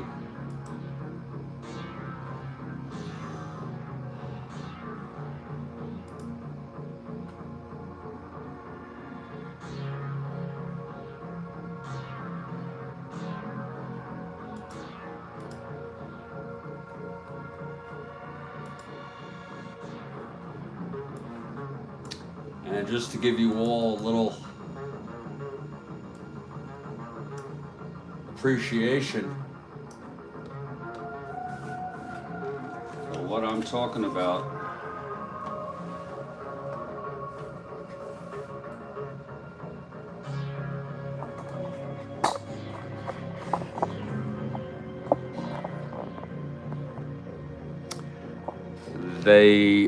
Albert Hall, Royal Albert Hall, which the chief executive, Ernest O'Fallapar, wrote to Brian Epstein, their manager. Thank you for sending us a copy of Sgt. Pepper's Lonely Hearts Club Band. You were indeed correct that one line in particular towards the end of side B would pique our interest, however, not for the reasons you have initially assumed. In the lyric, which mentions the Albert Hall, the singer, thought to be John Lennon, you can see they know nothing about the Beatles, heavily implies several gross inaccuracies, which we consider to be misleading to the general public who may hear the song, and potentially catastrophic to our reputation, one which has taken almost a century to achieve. This guy's got a corn cob stuck up his ass. We have listed the inaccuracies and contentious matters below for reference. Number one, that there are 4,000 holes in the Royal Albert Hall of Arts and Sciences. First of all, and they go on to say that this is particularly damaging and is likely to deter concert goers who do not want to fall into a hole. What kind of frickin' nutcase? That was a metaphor. I was frickin' nine years old. I didn't know what a metaphor was, but I knew conceptually that it was I'm not going to read any more of this. Okay? I am not going to read any more of this. These people are frickin' pure concrete. Kathy Harden, pure frickin' concrete. How many holes? It's a metaphor. It's a figure of speech. It's a piece of poetry. Okay. What kind of fucking, Anyway, let's get back to this ball game.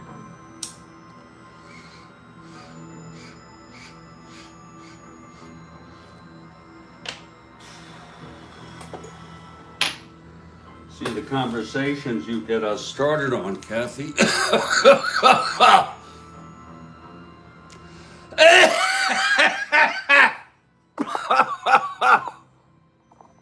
I'm not going to read the rest of that frickin' letter. That's gonna be such a drag to have to frickin', toward the end of side B. Come on. It's in the last frickin' song, for Jesus Christ.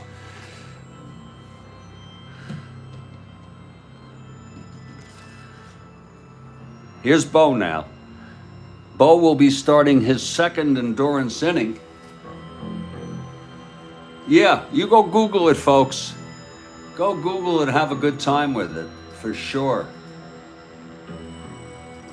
I don't know how I found it, but everything is connected. Isn't that letter something? And Lennon ends up writing a letter back. That I wouldn't mind reading.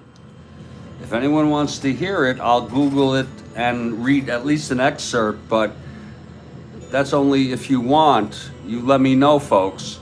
Here's Bo Belinsky. He is throwing shutout baseball.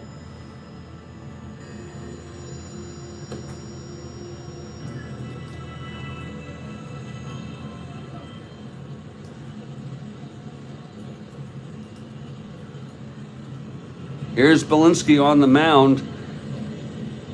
It'll be Rojas Wilson.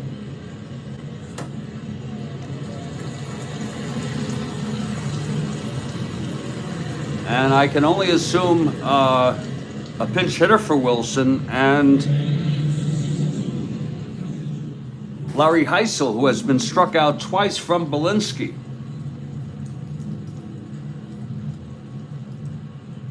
Okay, Belinsky on the mound. The left-hander. Multitasking here.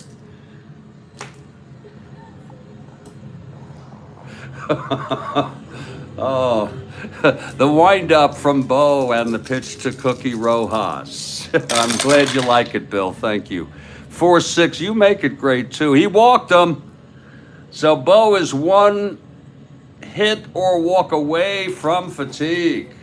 Whoa, he's got other things on his mind. Kathy would like to hear the Lennon reply in the bottom of the 7th. You know, we could start doing call-outs, reserve spots for anything. Not just questions, but exposés. Okay, we're going to get this. Kathy Harden wants it. And, my memory is so bad. I'll tell you, I am a very, very serious guy.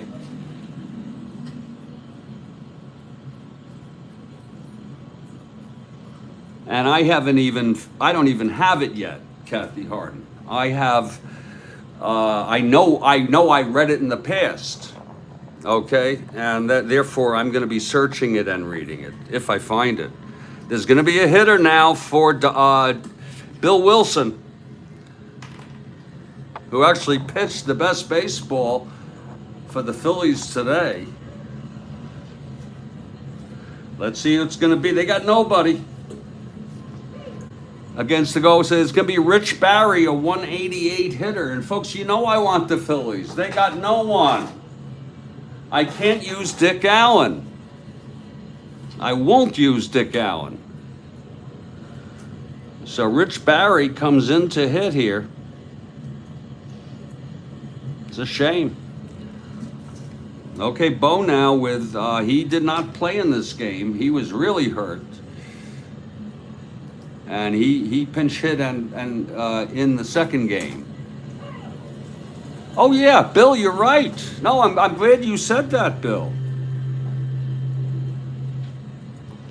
I'm glad you said that, because it is, first of all, besides being fearful about the Beatles' influence against the establishment, they're also, again, I want to make the point, concrete. They're frickin'. That's a compliment to the Royal Albert Hall, in a way. I mean, just the mention of it. I was 9.5 and I learned about what is the Royal Albert Hall. I had World Book Encyclopedia. I was very lucky. I'd look all that shit up. And then when I went to London the one and only time, which was 1994, you bet your ass I went there. I took lots. I stayed there for almost 3 weeks, just in London, took some day trips, but there was one particular bus tour I took, and it went by and stopped at Royal Albert Hall. Just a round building. It's very nice, but here's Belinsky now, going for the shutout. Rich Barry, a 188 hitter, coming in now with Rojas on first. Nobody out. Here's Belinsky now. Here's the pitch. That's going to be 3-6 left-handed, and he struck him out.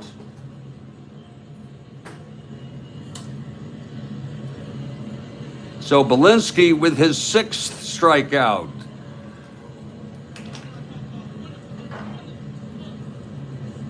Of this ball game.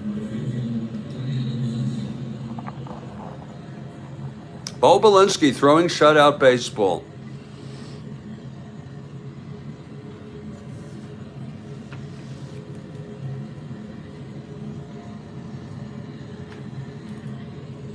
And here's Larry Heisel coming up, his third time facing Bo. Oh, shit, yeah. Growing the hair out. And, you know, Bill, don't even get me started. Bill, don't even get me started. But I remember, if I may say this now, okay? I remember my own, not exactly, but pretty much what my own conceptualization was of the Beatles, because, look, my parents got Meet the Beatles when it came out. So here I am, 6 years old, and I am heavily into them, and they had a look with their hair like that. But when Pepper came out, and I saw them with mustaches, and I saw songs that were of all sorts of things that had nothing to do with anything they did songs about before, I realized that they were real people. I know that's paradoxical, because that was magical and psychedelic, but I realized they were real people who were doing something. I couldn't believe this is really the Beatles. Oh, he was a good-looking cat, no doubt about it. I'm into women. Even though if you're gay, that's fine. I have complete diversity of sexual orientation, religious orientation, including agnosticism, atheism, as long as you don't hurt other people. So it's one out, and here's Heisel now, his third time here. Don't even get me started, Bill. And we started growing our hair out, sure. By the time I hit junior high, by the time 68, 69, my parents were letting me grow it longer. Oh, I thought it was wild. They freaking have mustaches, holy cow. We knew as a kid from A Hard Day's Night, McCartney had the fake beard in the opening scene to A Hard Day's Night, but no idea that these were men, these were real people. I didn't even think they were real at first, because I thought that they were like a conspiracy by the media of what would be the best group ever. But not in those words. I didn't have that language back then. Here's Belinsky, one out. It's Rojas on first. Don't get me started on the Beatles. But we got the reply coming up. 5-4 right-handed, fly ball center X. That's going to be for Matty Louis at 2-8. He could be trouble out there. This game ain't over. The Pirates have nothing to rest on till they clinch this goddamn division. So fly ball to Alou, 2-E8. And that's going to be a 19-2. It's an F3. He just catches up with it. E8, 4-6-7. And he makes the catch. An F3 might have a chance here to tag. No, he holds. So that's 2 away. At least Heisel hit something there. Yeah, the A's, sure. And then by the time then you have in baseball, the A's doing the mustaches, you know. And this was an amazing time. And it's just not men. On the behalf of Kathy and all women and us, if we want to, women changed. In fact, the biggest change for women for the good, in my opinion now, not best, but one of the most significant historical events that provided women with, I should say, control of their lives, was the birth control pill. And it came out in 1960.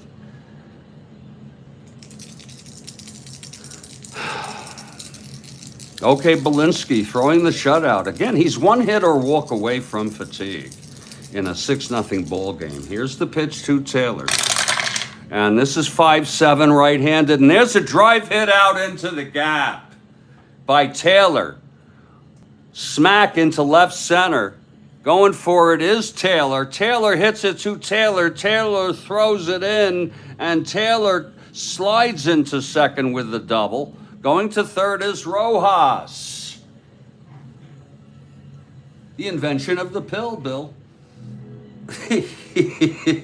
I got it ready for you, Kathy. I'm going to look it up. I hope to hell I could find it. Let me look on my history here. I really want to find it for you and me. They've got to have... Oh, yeah, here's the reply.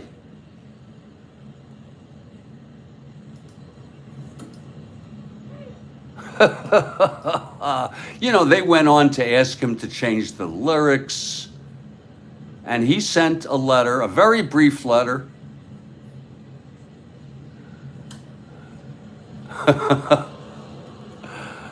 That's it for Bo. Yeah, Bo is through. I've got it right here. Oh, shit. That was May 29th, 67, and he, in June, Lennon, came back with a reply. And yeah, that's it for Bo, for sure. That's it for Bill. That's it for Bo, Bill. Because he has reached fatigue, and there's no use in, and now try for the shutout. I think it's an important ball game for the Pirates because it's a meaningful ball game. To have Belinsky, who has not pitched much, he's been hurt much, going 6 2/3 with shutout baseball, 2 outs, actually a run, he went to third, no one scored. Bo ended up allowing only 3 hits. He did walk 5, and it's brief, Kathy. So I think we can, savor a very terse message. So far, no runs. Let's see who's coming in now. I've got to check out my Pirates on Hartenstein and Dalcanton. These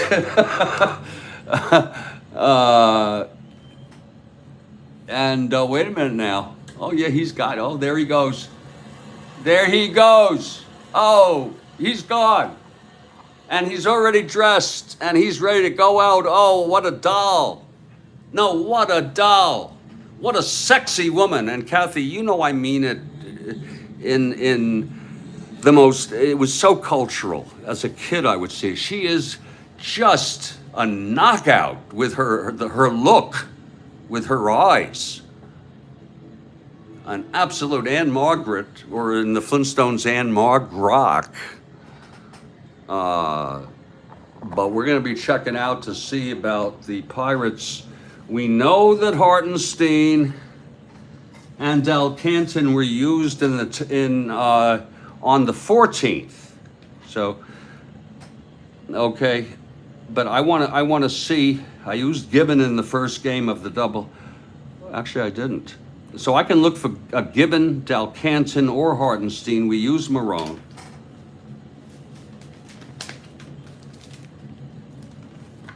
We just want to move over to the 14th here. Find the Pirate game. 15, 14, 13th we want to go to. I'm sorry. Missed the... Don't tell me they had a doubleheader. Here it is. It was against the Mets. They won at 5-0. They used nobody. They used Walker, and that was it. I think I saw that in the first game, so we can use anybody.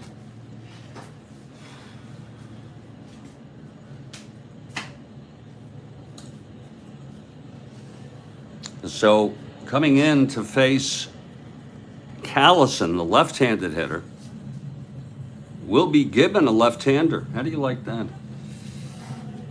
Just trying to spread the love here a little bit. It's a big thing to hear. They want to...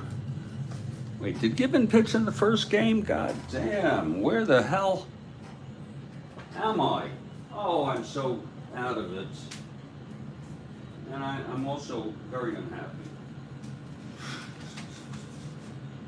I have lost the Pittsburgh game somehow. That is freaking pissing me off. I have put that sheet somewhere.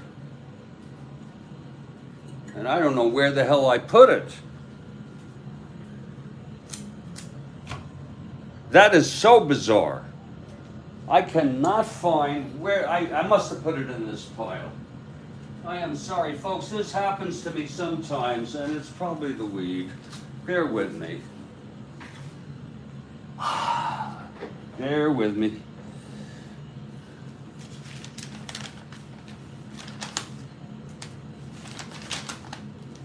I hate when this happens. This hasn't happened to me ever. Where I had the second sheet of a double header, and the shit is just, it vanished. Oh. That's Pittsburgh, New York. I bet you it's in this pile. Hold on. Otherwise, it's literally disappeared.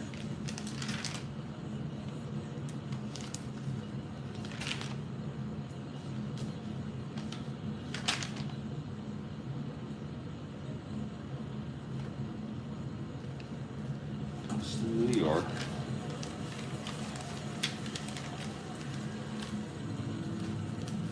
Here it is. Thank God to just keep my sanity here. It was Marone who came in, so we'll bring Gibbon in, the left-hander.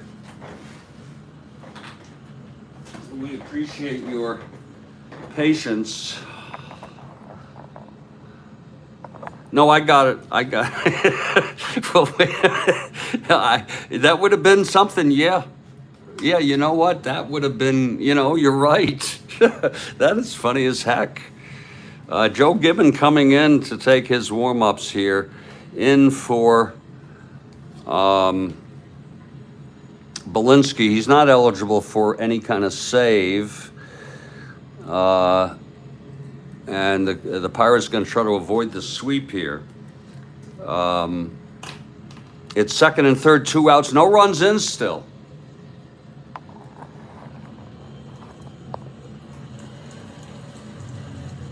And it's going to be Callison coming up here. Yeah. You know what? This season must not end. We'll find a way. We'll find a way, Bill. We'll find a way. Let me put it this way, Phil. How about continuity and evolution of Strat-O-Matic? How about when we finish this replay, which will be within 4 to 6 months, folks. At this pace, probably about 4 months. 4 to 6.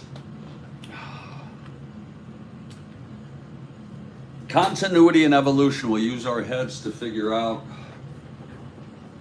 something that will be not only satisfying, but where the satisfaction would be sustained, like this replay. Here's Callison now. Gibbon on the mound. This is big because they want to shut them out. Gibbon from the stretch, second and third, 2 outs. Here's the pitch to Johnny. That's going to be 6'8" left-handed. He flies it to left, and it's Taylor under it, and he makes the catch. And the side is retired. The shutout is maintained. Belinsky, no runs in 6 2/3, struck out 6. He did walk 5, only 3 hits. Gibbon came in, got Callison. And when we come back, there'll be a new pitcher for the Phillies. 3, 4, 5. Wilson did pitch 2. Oh, I forgot to put in, Barry, yeah. 3, 4, 5. He pitched 2, no hits. 1 walk. He hit 1, no strikeouts, no runs. Pitching better than anybody on this club. Phils took the first one 10-2, and there I was, fumbling there, Bill, with the not being able to find the sheet. And you got it. You enjoyed it. You embraced it. You even asked for the instant replay, which probably would have shown the slippage. Okay, we don't need to go back. We know. Bill Ivan, what about Ginger and Mary Ann?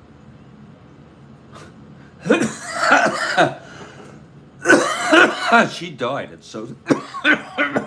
Mary Ann died. It's so freaking sad.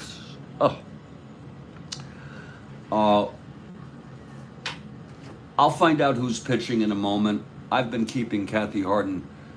There it is, by the way, because I'm back end. Okay, sometimes. Okay, here's the game 2 of the doubleheader. This is Bo. Sad with Bo. He did become a drug counselor at the end of his career. Wanted to devote his life to helping others. A drug and alcohol abuse counselor. Good for him, to do that. Same thing with Doc Ellis. Everyone loves to joke, including me, about the Doc Ellis pitching a game on LSD. But he became a drug abuse counselor, and he was interviewed. He died, of course. And he was told, he'd rather be remembered for that. Well, the Royal Albert Hall sent a very strong letter to John Lennon about his song A Day in the Life, objecting to his reference to that there are 4,000 holes in Royal Albert Hall, that the Royal Albert Hall is in Blackburn, Lancashire, which it's not. It's in London, I believe. That the singer would love to turn on the Royal Albert Hall, and they went on and on and on. And they gave proposed changes.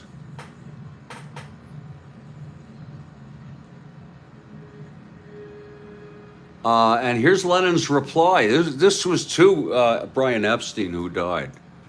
And here's Lennon's reply. Let me blow it up for you, as well as I can without degrading it. It's typical Lennon.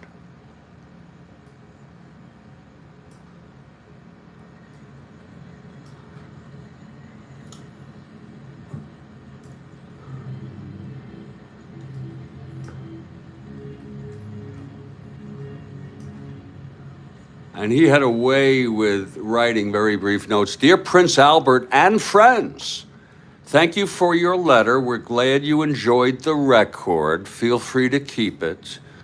We won't be changing the lyrics as we like them just the way they are. And we won't be saying sorry because it takes too long to get to Blackburn from our studio at Abbey Road. Yours truly, John Lennon. So there it is for you, Kathy. And, there's a certain play there with the last 2 sentences, because to me, or the last sentence, because to me, he's implying that it would take a long time to say sorry, and he invokes again Blackburn, which he said Blackburn, Lancashire. It's not in Blackburn, is it? I think it's in London. Yeah, you got it, Kathy. I'm glad you like Beatles. I know you're Beatles for sure. I mean, folks, where is Blackburn?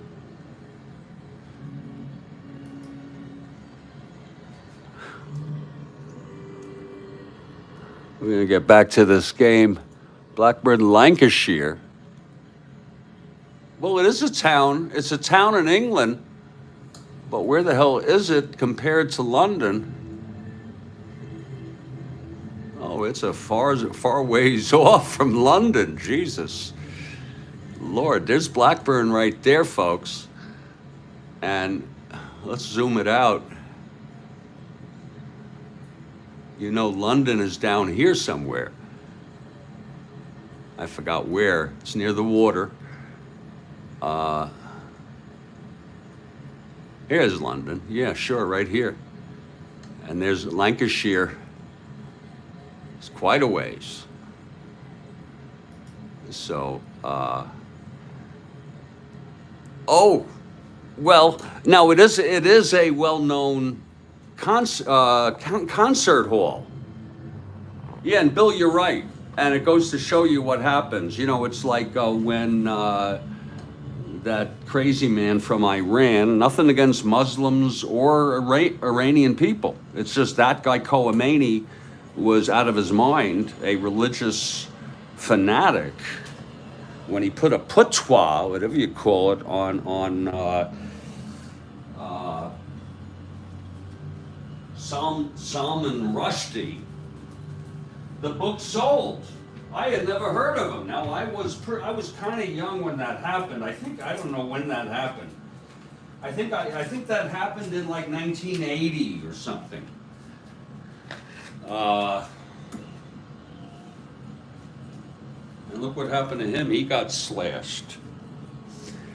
Yeah, I visited Bill when I went to London. I told you, I expressly made a point of going there. We're heading to the top of the 8th. And it's a 6-0 game. I've enjoyed the game, folks. There's a new pitcher in a 6-0 ball game. I'm not going to sweat this one, folks. I'll bring Boozer in because he's sufficiently rested, and it doesn't matter. And he's as good as anyone anyway. So Boozer, we've talked about him as a loser, but I don't know that that's exactly fair. I think that is an overgeneralization. Every use of language is a generalization, but Boozer will come in and take his warm-ups. There he is. Boy, that was cool. And you know, I enjoyed that. Now I've shared it. Okay, I enjoyed that. I was some years ago on the internet when I mean, think about it. The internet is my access to the internet is like 30 years now. It really started in 95. It's almost 30 years. So I say some years ago. Boozer is taking his warm-ups now, top of the 8th. This game is not a big frickin' deal to the Phillies. They're glad they won the first one 10-1. They would have liked to do better here in the second game. But, you know, the Pirates, this is serious business. To not get swept. And there is a chance for the Cardinals to get a 2.5 game lead, because if the Pirates go on to win this, they'll lead by 3, and then the Cards will have a shot if they win later on this date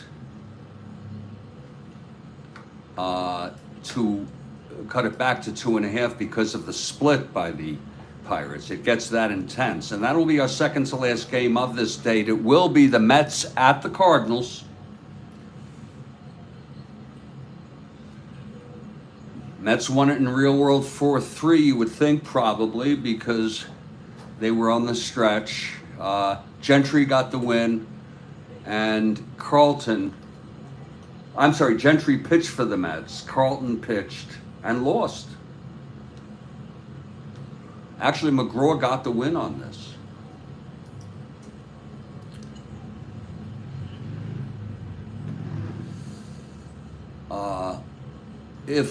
If what is so serious, Bill? That's the question I have. You ask why you laughing your ass off. Well, first of all, I don't even know if what is so serious. Are you talking about life? in general, or is there something in particular? Because you know, depends what, and it depends what you mean by serious. Well, here comes Gibbon. Gibbon will come out. Sure, we'll let Gibbon have a chance here to hit, because he just came in, he retired one batter. We don't need to wipe out our, you know, this team needs to stay fit. Oh, this game. Oh, I see, yeah, this game. Well, it's serious to the Pirates. I don't care how serious a game is, how important a game is. There's always room to laugh your ass off. Gibbon is a 1 WR, so he will be facing Boozer here. Gibbon steps in. We'll see if Gibbon can pitch a couple innings. Give this goddamn pitching staff a break. Okay, Boozer is ready. Here's the pitch to Gibbon. That is 1-5. Struck him out. Yeah, that's the first by Boozer, by the way. One down. Yes, you did hear me correctly say that this game is serious business, because that's on one level, Bill. I think in terms of how could I put it? Not double perspectives, not even multiple, but there's a word for it. You know, when something has multiple sides, it has many sides, and so it is serious and important to the Pirates for the sake of this race, sure. But it's also fun. It's you know, you can laugh with it. In some ways, it's not that serious. You know, it certainly isn't serious in the great design of life for us as human beings. Meaning your life, Bill, my life. Now, if you want to use the word important, that's another story. I mean, you know, it could be important because it is a fun thing. And okay, here's a Lou now with one out. Boozer, the wind-up and the pitch. That's going to be 6-3 left-handed. Oh, it's a ballpark blast, but he does not have the power. It's going out there. It could drop in for a base hit. It's 13 left-handed.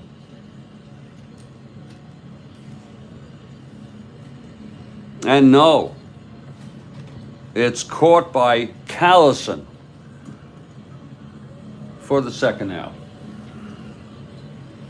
That pesky Matty Alou, man. He hit 331. Here's Cash now. Bo Belinsky, the winner of record on this ball game.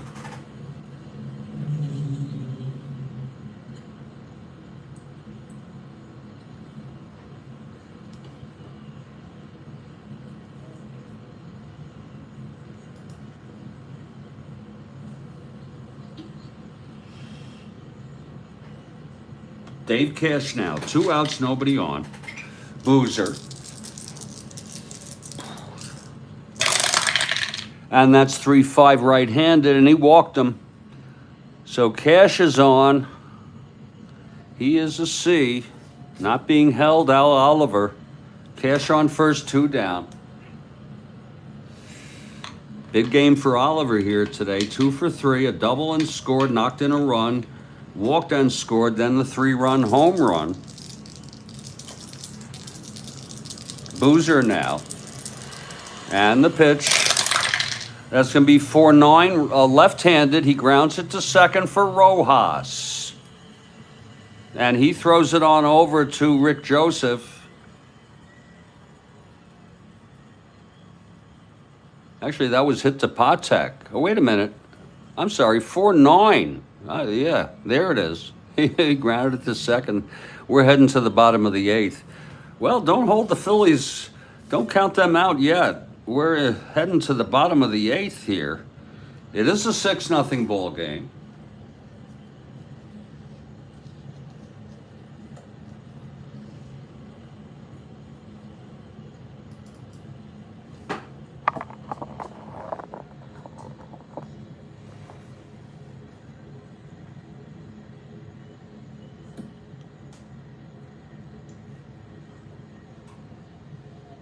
It's very, that last sentence is very abstract. You can read into it anything you want. It means whatever you want it to mean.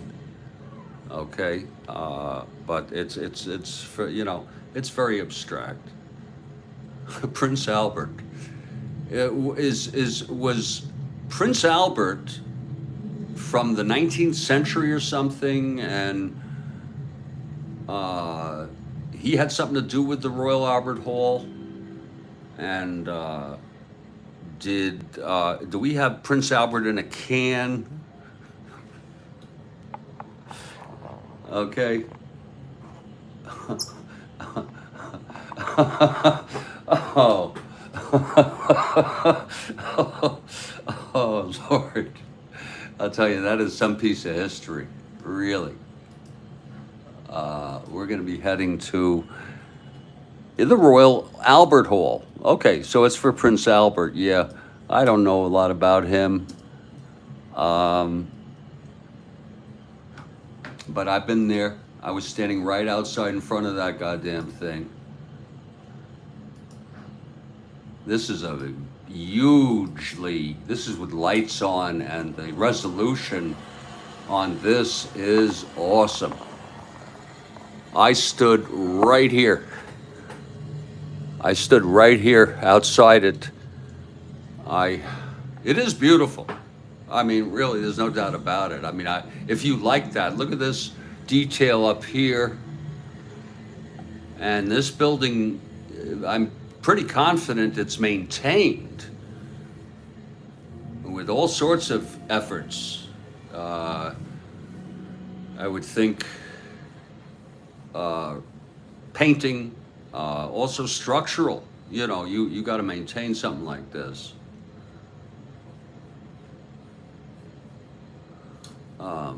We're going to head to the bottom of the eighth.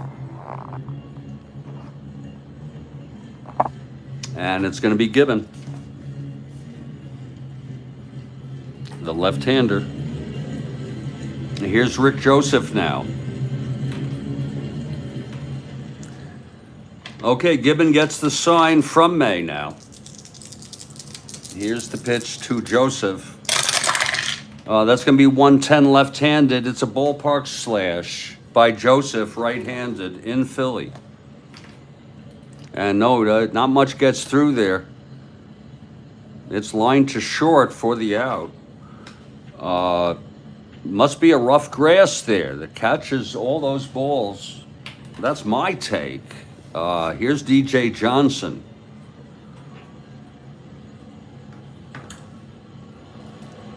Big DJ Johnson.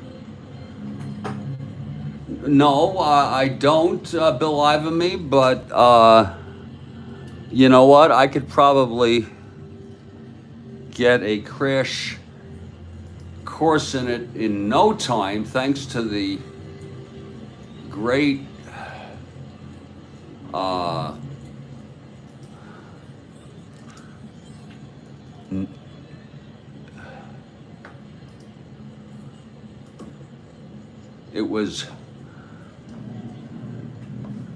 has a seating capacity of over 5,000, only 5,272.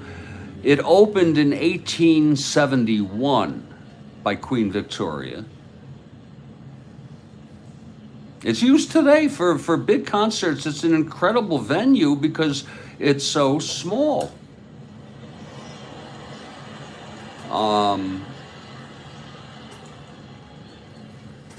Prince Albert, by the way, organized the Great Exhibition in 1851, which is supposed to be maybe the first so-called World's Fair. I was learning about that the other day. And it was held in Hyde Park. and it was a success, and it led him to propose some permanent facilities for the public benefit. It's of such great historical. Here's a drawing of the first ever performance. And, you know, we got to realize this is 1851. Isn't this the height of the British Empire, if you will? And then it was slowly downhill until World War II came about. And then they were no longer a superpower, if you will. This is March 29 in 1871. And there were postcards. It was always a great thing. So it's relatively new. It's near Kensington Gardens. Okay, it's right near Kensington Gardens.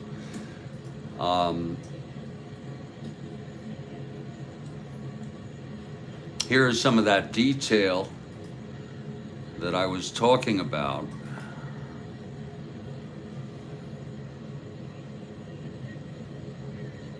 And it is a cultural, historical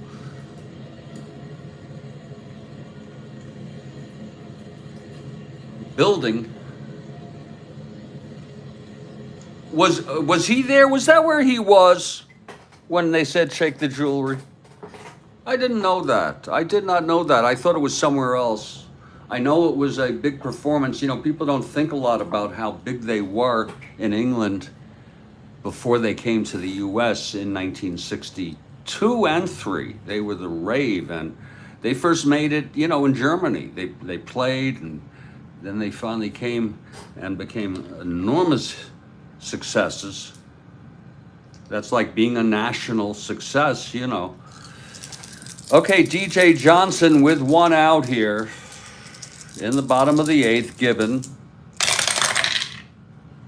That's going to be 5-7 right-handed. He struck him out. And here's Don Money.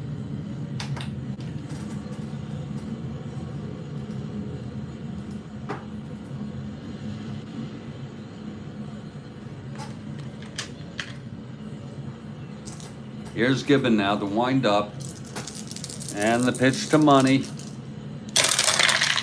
That's 2-11 left-handed. He grounds it to short for Patek, and we're going to the 9th.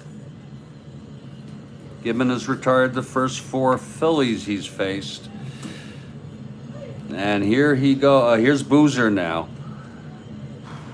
It'll be Taylor, Hebner, Jeter, and if you're looking ahead, it will be Ryan Rojas and a pinch hitter with Dick Allen not available. 6-0 ball game. Here's Karl Taylor now.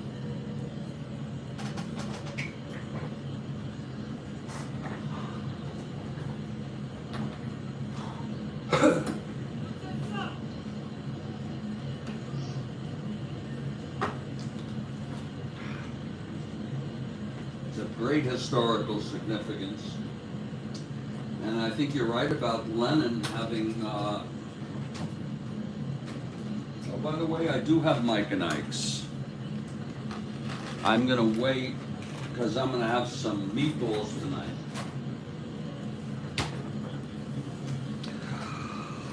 Okay, Taylor steps in here. Boozer and the pitch. That's gonna be 3-8 right-handed, and it is a grounder to first. Beautiful stop by Joseph, and he's going to have to throw it to Boozer covering the bag. That was a nice play. Now 1 down, Hebner.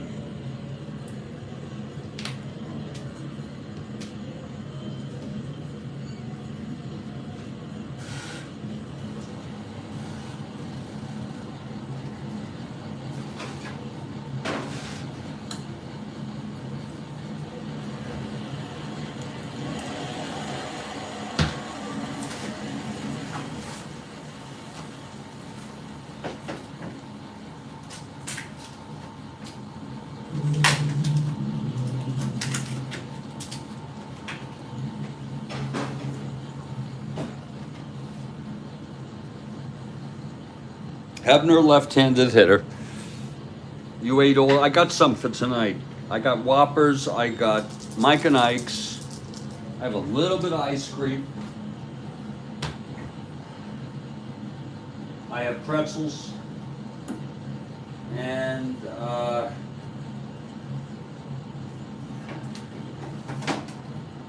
I have one Oreo, which I've been letting sit there for about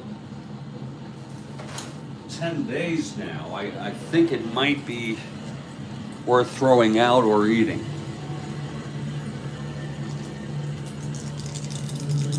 Was this Bo Belinsky's last year?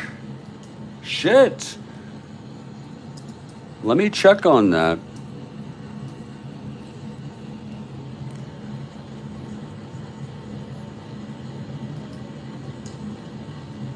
No, he played in 70. Played 3 games. He was no record. 8 innings. This year he played in 8 games, 17 innings. And he really pitched well today. Okay, here's Boozer now. The pitch to Hebner. That's going to be 1-8 right-handed. Base hit Hebner. So Hebner with the single. And I'm looking forward to if they do make the playoffs, I'm going to be deciding these lineups. I'm going to try to do so very carefully because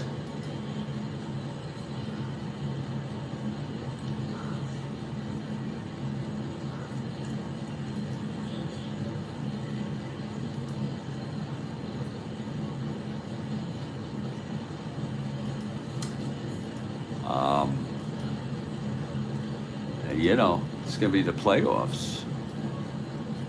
So Hebner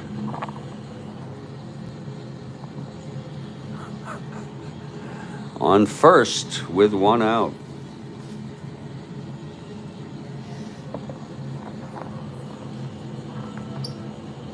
And here comes Johnny Jeter. Does that sound like was he a well-known player? I didn't know him. I know the other Jeter. But, you know, that would have been a great name for a baseball player, Johnny Jeter.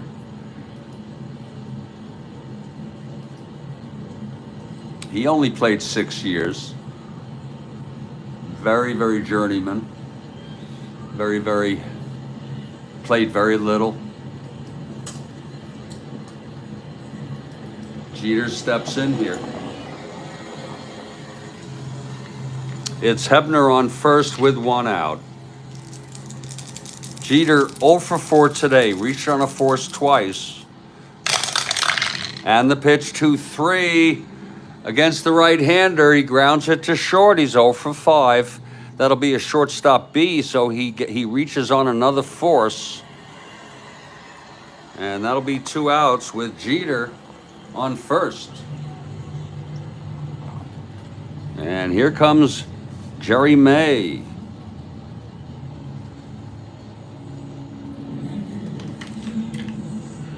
May 0 for 2, walked, hit by a pitch. Here's Boozer now. And we'll move to the bottom of the 9th here. The pitch to May. That's 110, right-handed, grounds it to second for Rojas. And the side is retired. We're heading to the bottom of the 9th. It's 6-0, folks. Second game of a double. Gibbon in it to finish it up here. And it will be Ryan.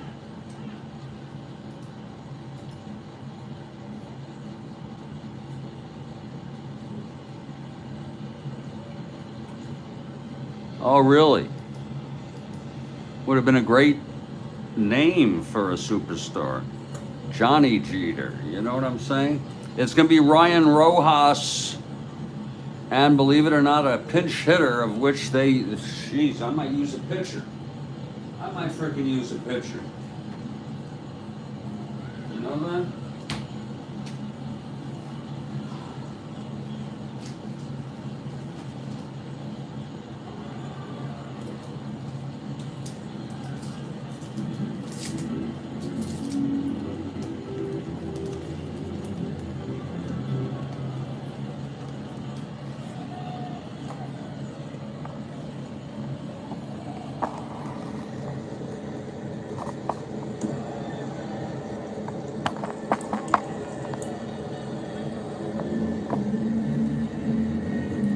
There's my fortune. What kind of fortune is that? But only if you believe you can. You know, I'm 65. I think I'm past any of that.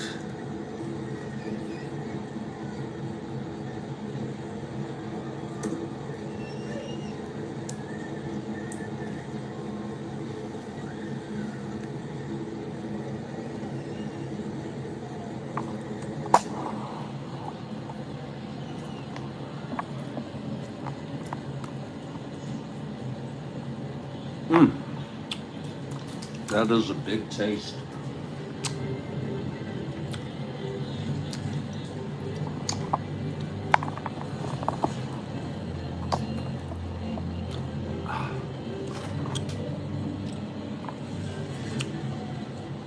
Okay, this is it for the Phillies. Mike Ryan, 1 for 3 today.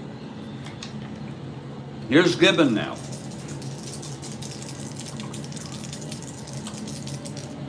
The pitch to Ryan. Grounds it to short. Patek has it, 1 away. Well, if you are a Cardinals fan, or you are a Phillies fan, or you are hoping for a close race here at the end in the National League East, splitting is not bad for the Phillies. And it will give the Cards a chance, if they beat the Mets,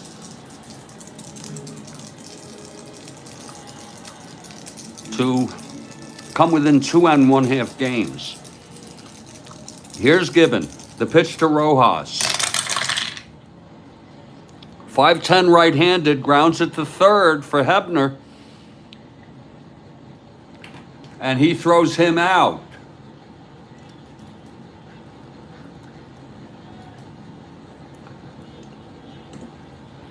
And that's going to bring up a pinch hitter here. Big story, combined shutout between Belinsky and Gibbon. And good hitting by the Pirates.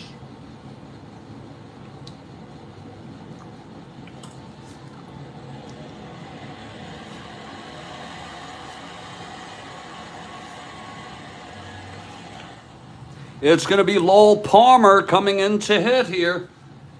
They're going to do it. Lowell Palmer, the pitcher, is a 6 NR. I've been asked to do this sometimes. I'm not really a big fan of it, but it really applies right now. So here comes Lowell Palmer up to the plate, 2 outs, nobody on. He's a 6 NR. Gibbon gets the sign from May. Here's the windup and the pitch to Palmer. 3-8, and he struck him out. And the game is over. Gibbon retiring the last 7 batters of this ball game, and it was quite a performance by the tandem of Gibbon and Belinsky here today.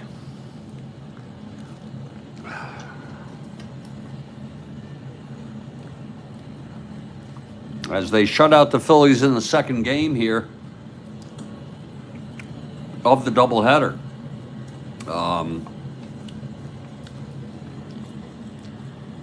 The final is 6-0. Again, Phils took the first one 10-1. Belinsky gets the win, his first of the season. Gibbons came in, he pitched 2 1/3 of perfect baseball after Belinsky tired.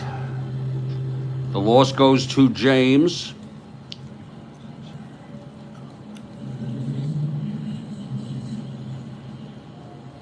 The final line, Pittsburgh Pirates, 6 runs, 8 hits, no errors. Phillies, no runs, 3-hit shutout by Pittsburgh pitching. They got to feel good about that. That takes care of the double. Here's your first game. 10-1 by the Phillies.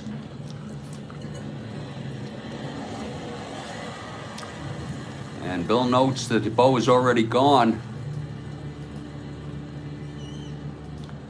to Hollywood. He's on a plane. And he's not kidding.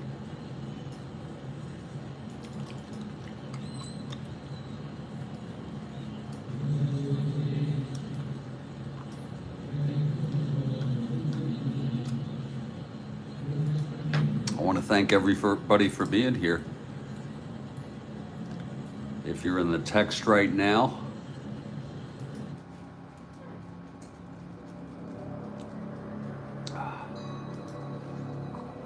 thank you all.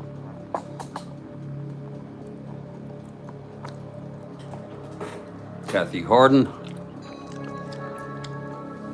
Great questions as usual.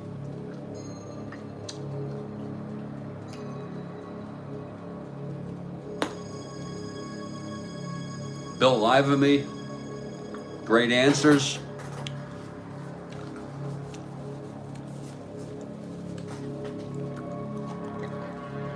Kathy Harden, you have a nice evening.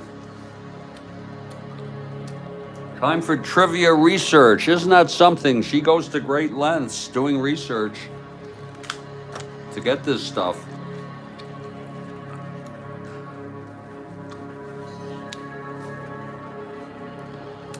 Thank you to everybody else who's been here. Rose Dressler and Joel Horland and everybody else who's been here for this, the second game of a doubleheader. ETA tomorrow is morning about 8 a.m. 8 a.m. Eastern, give or take. It could end up being earlier, but I hope not.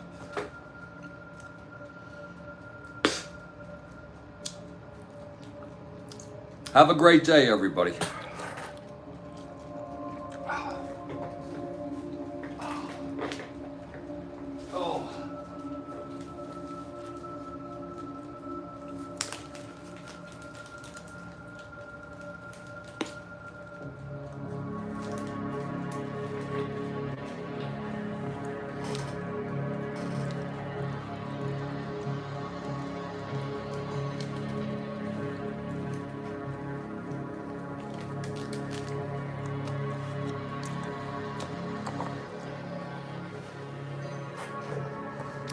All right.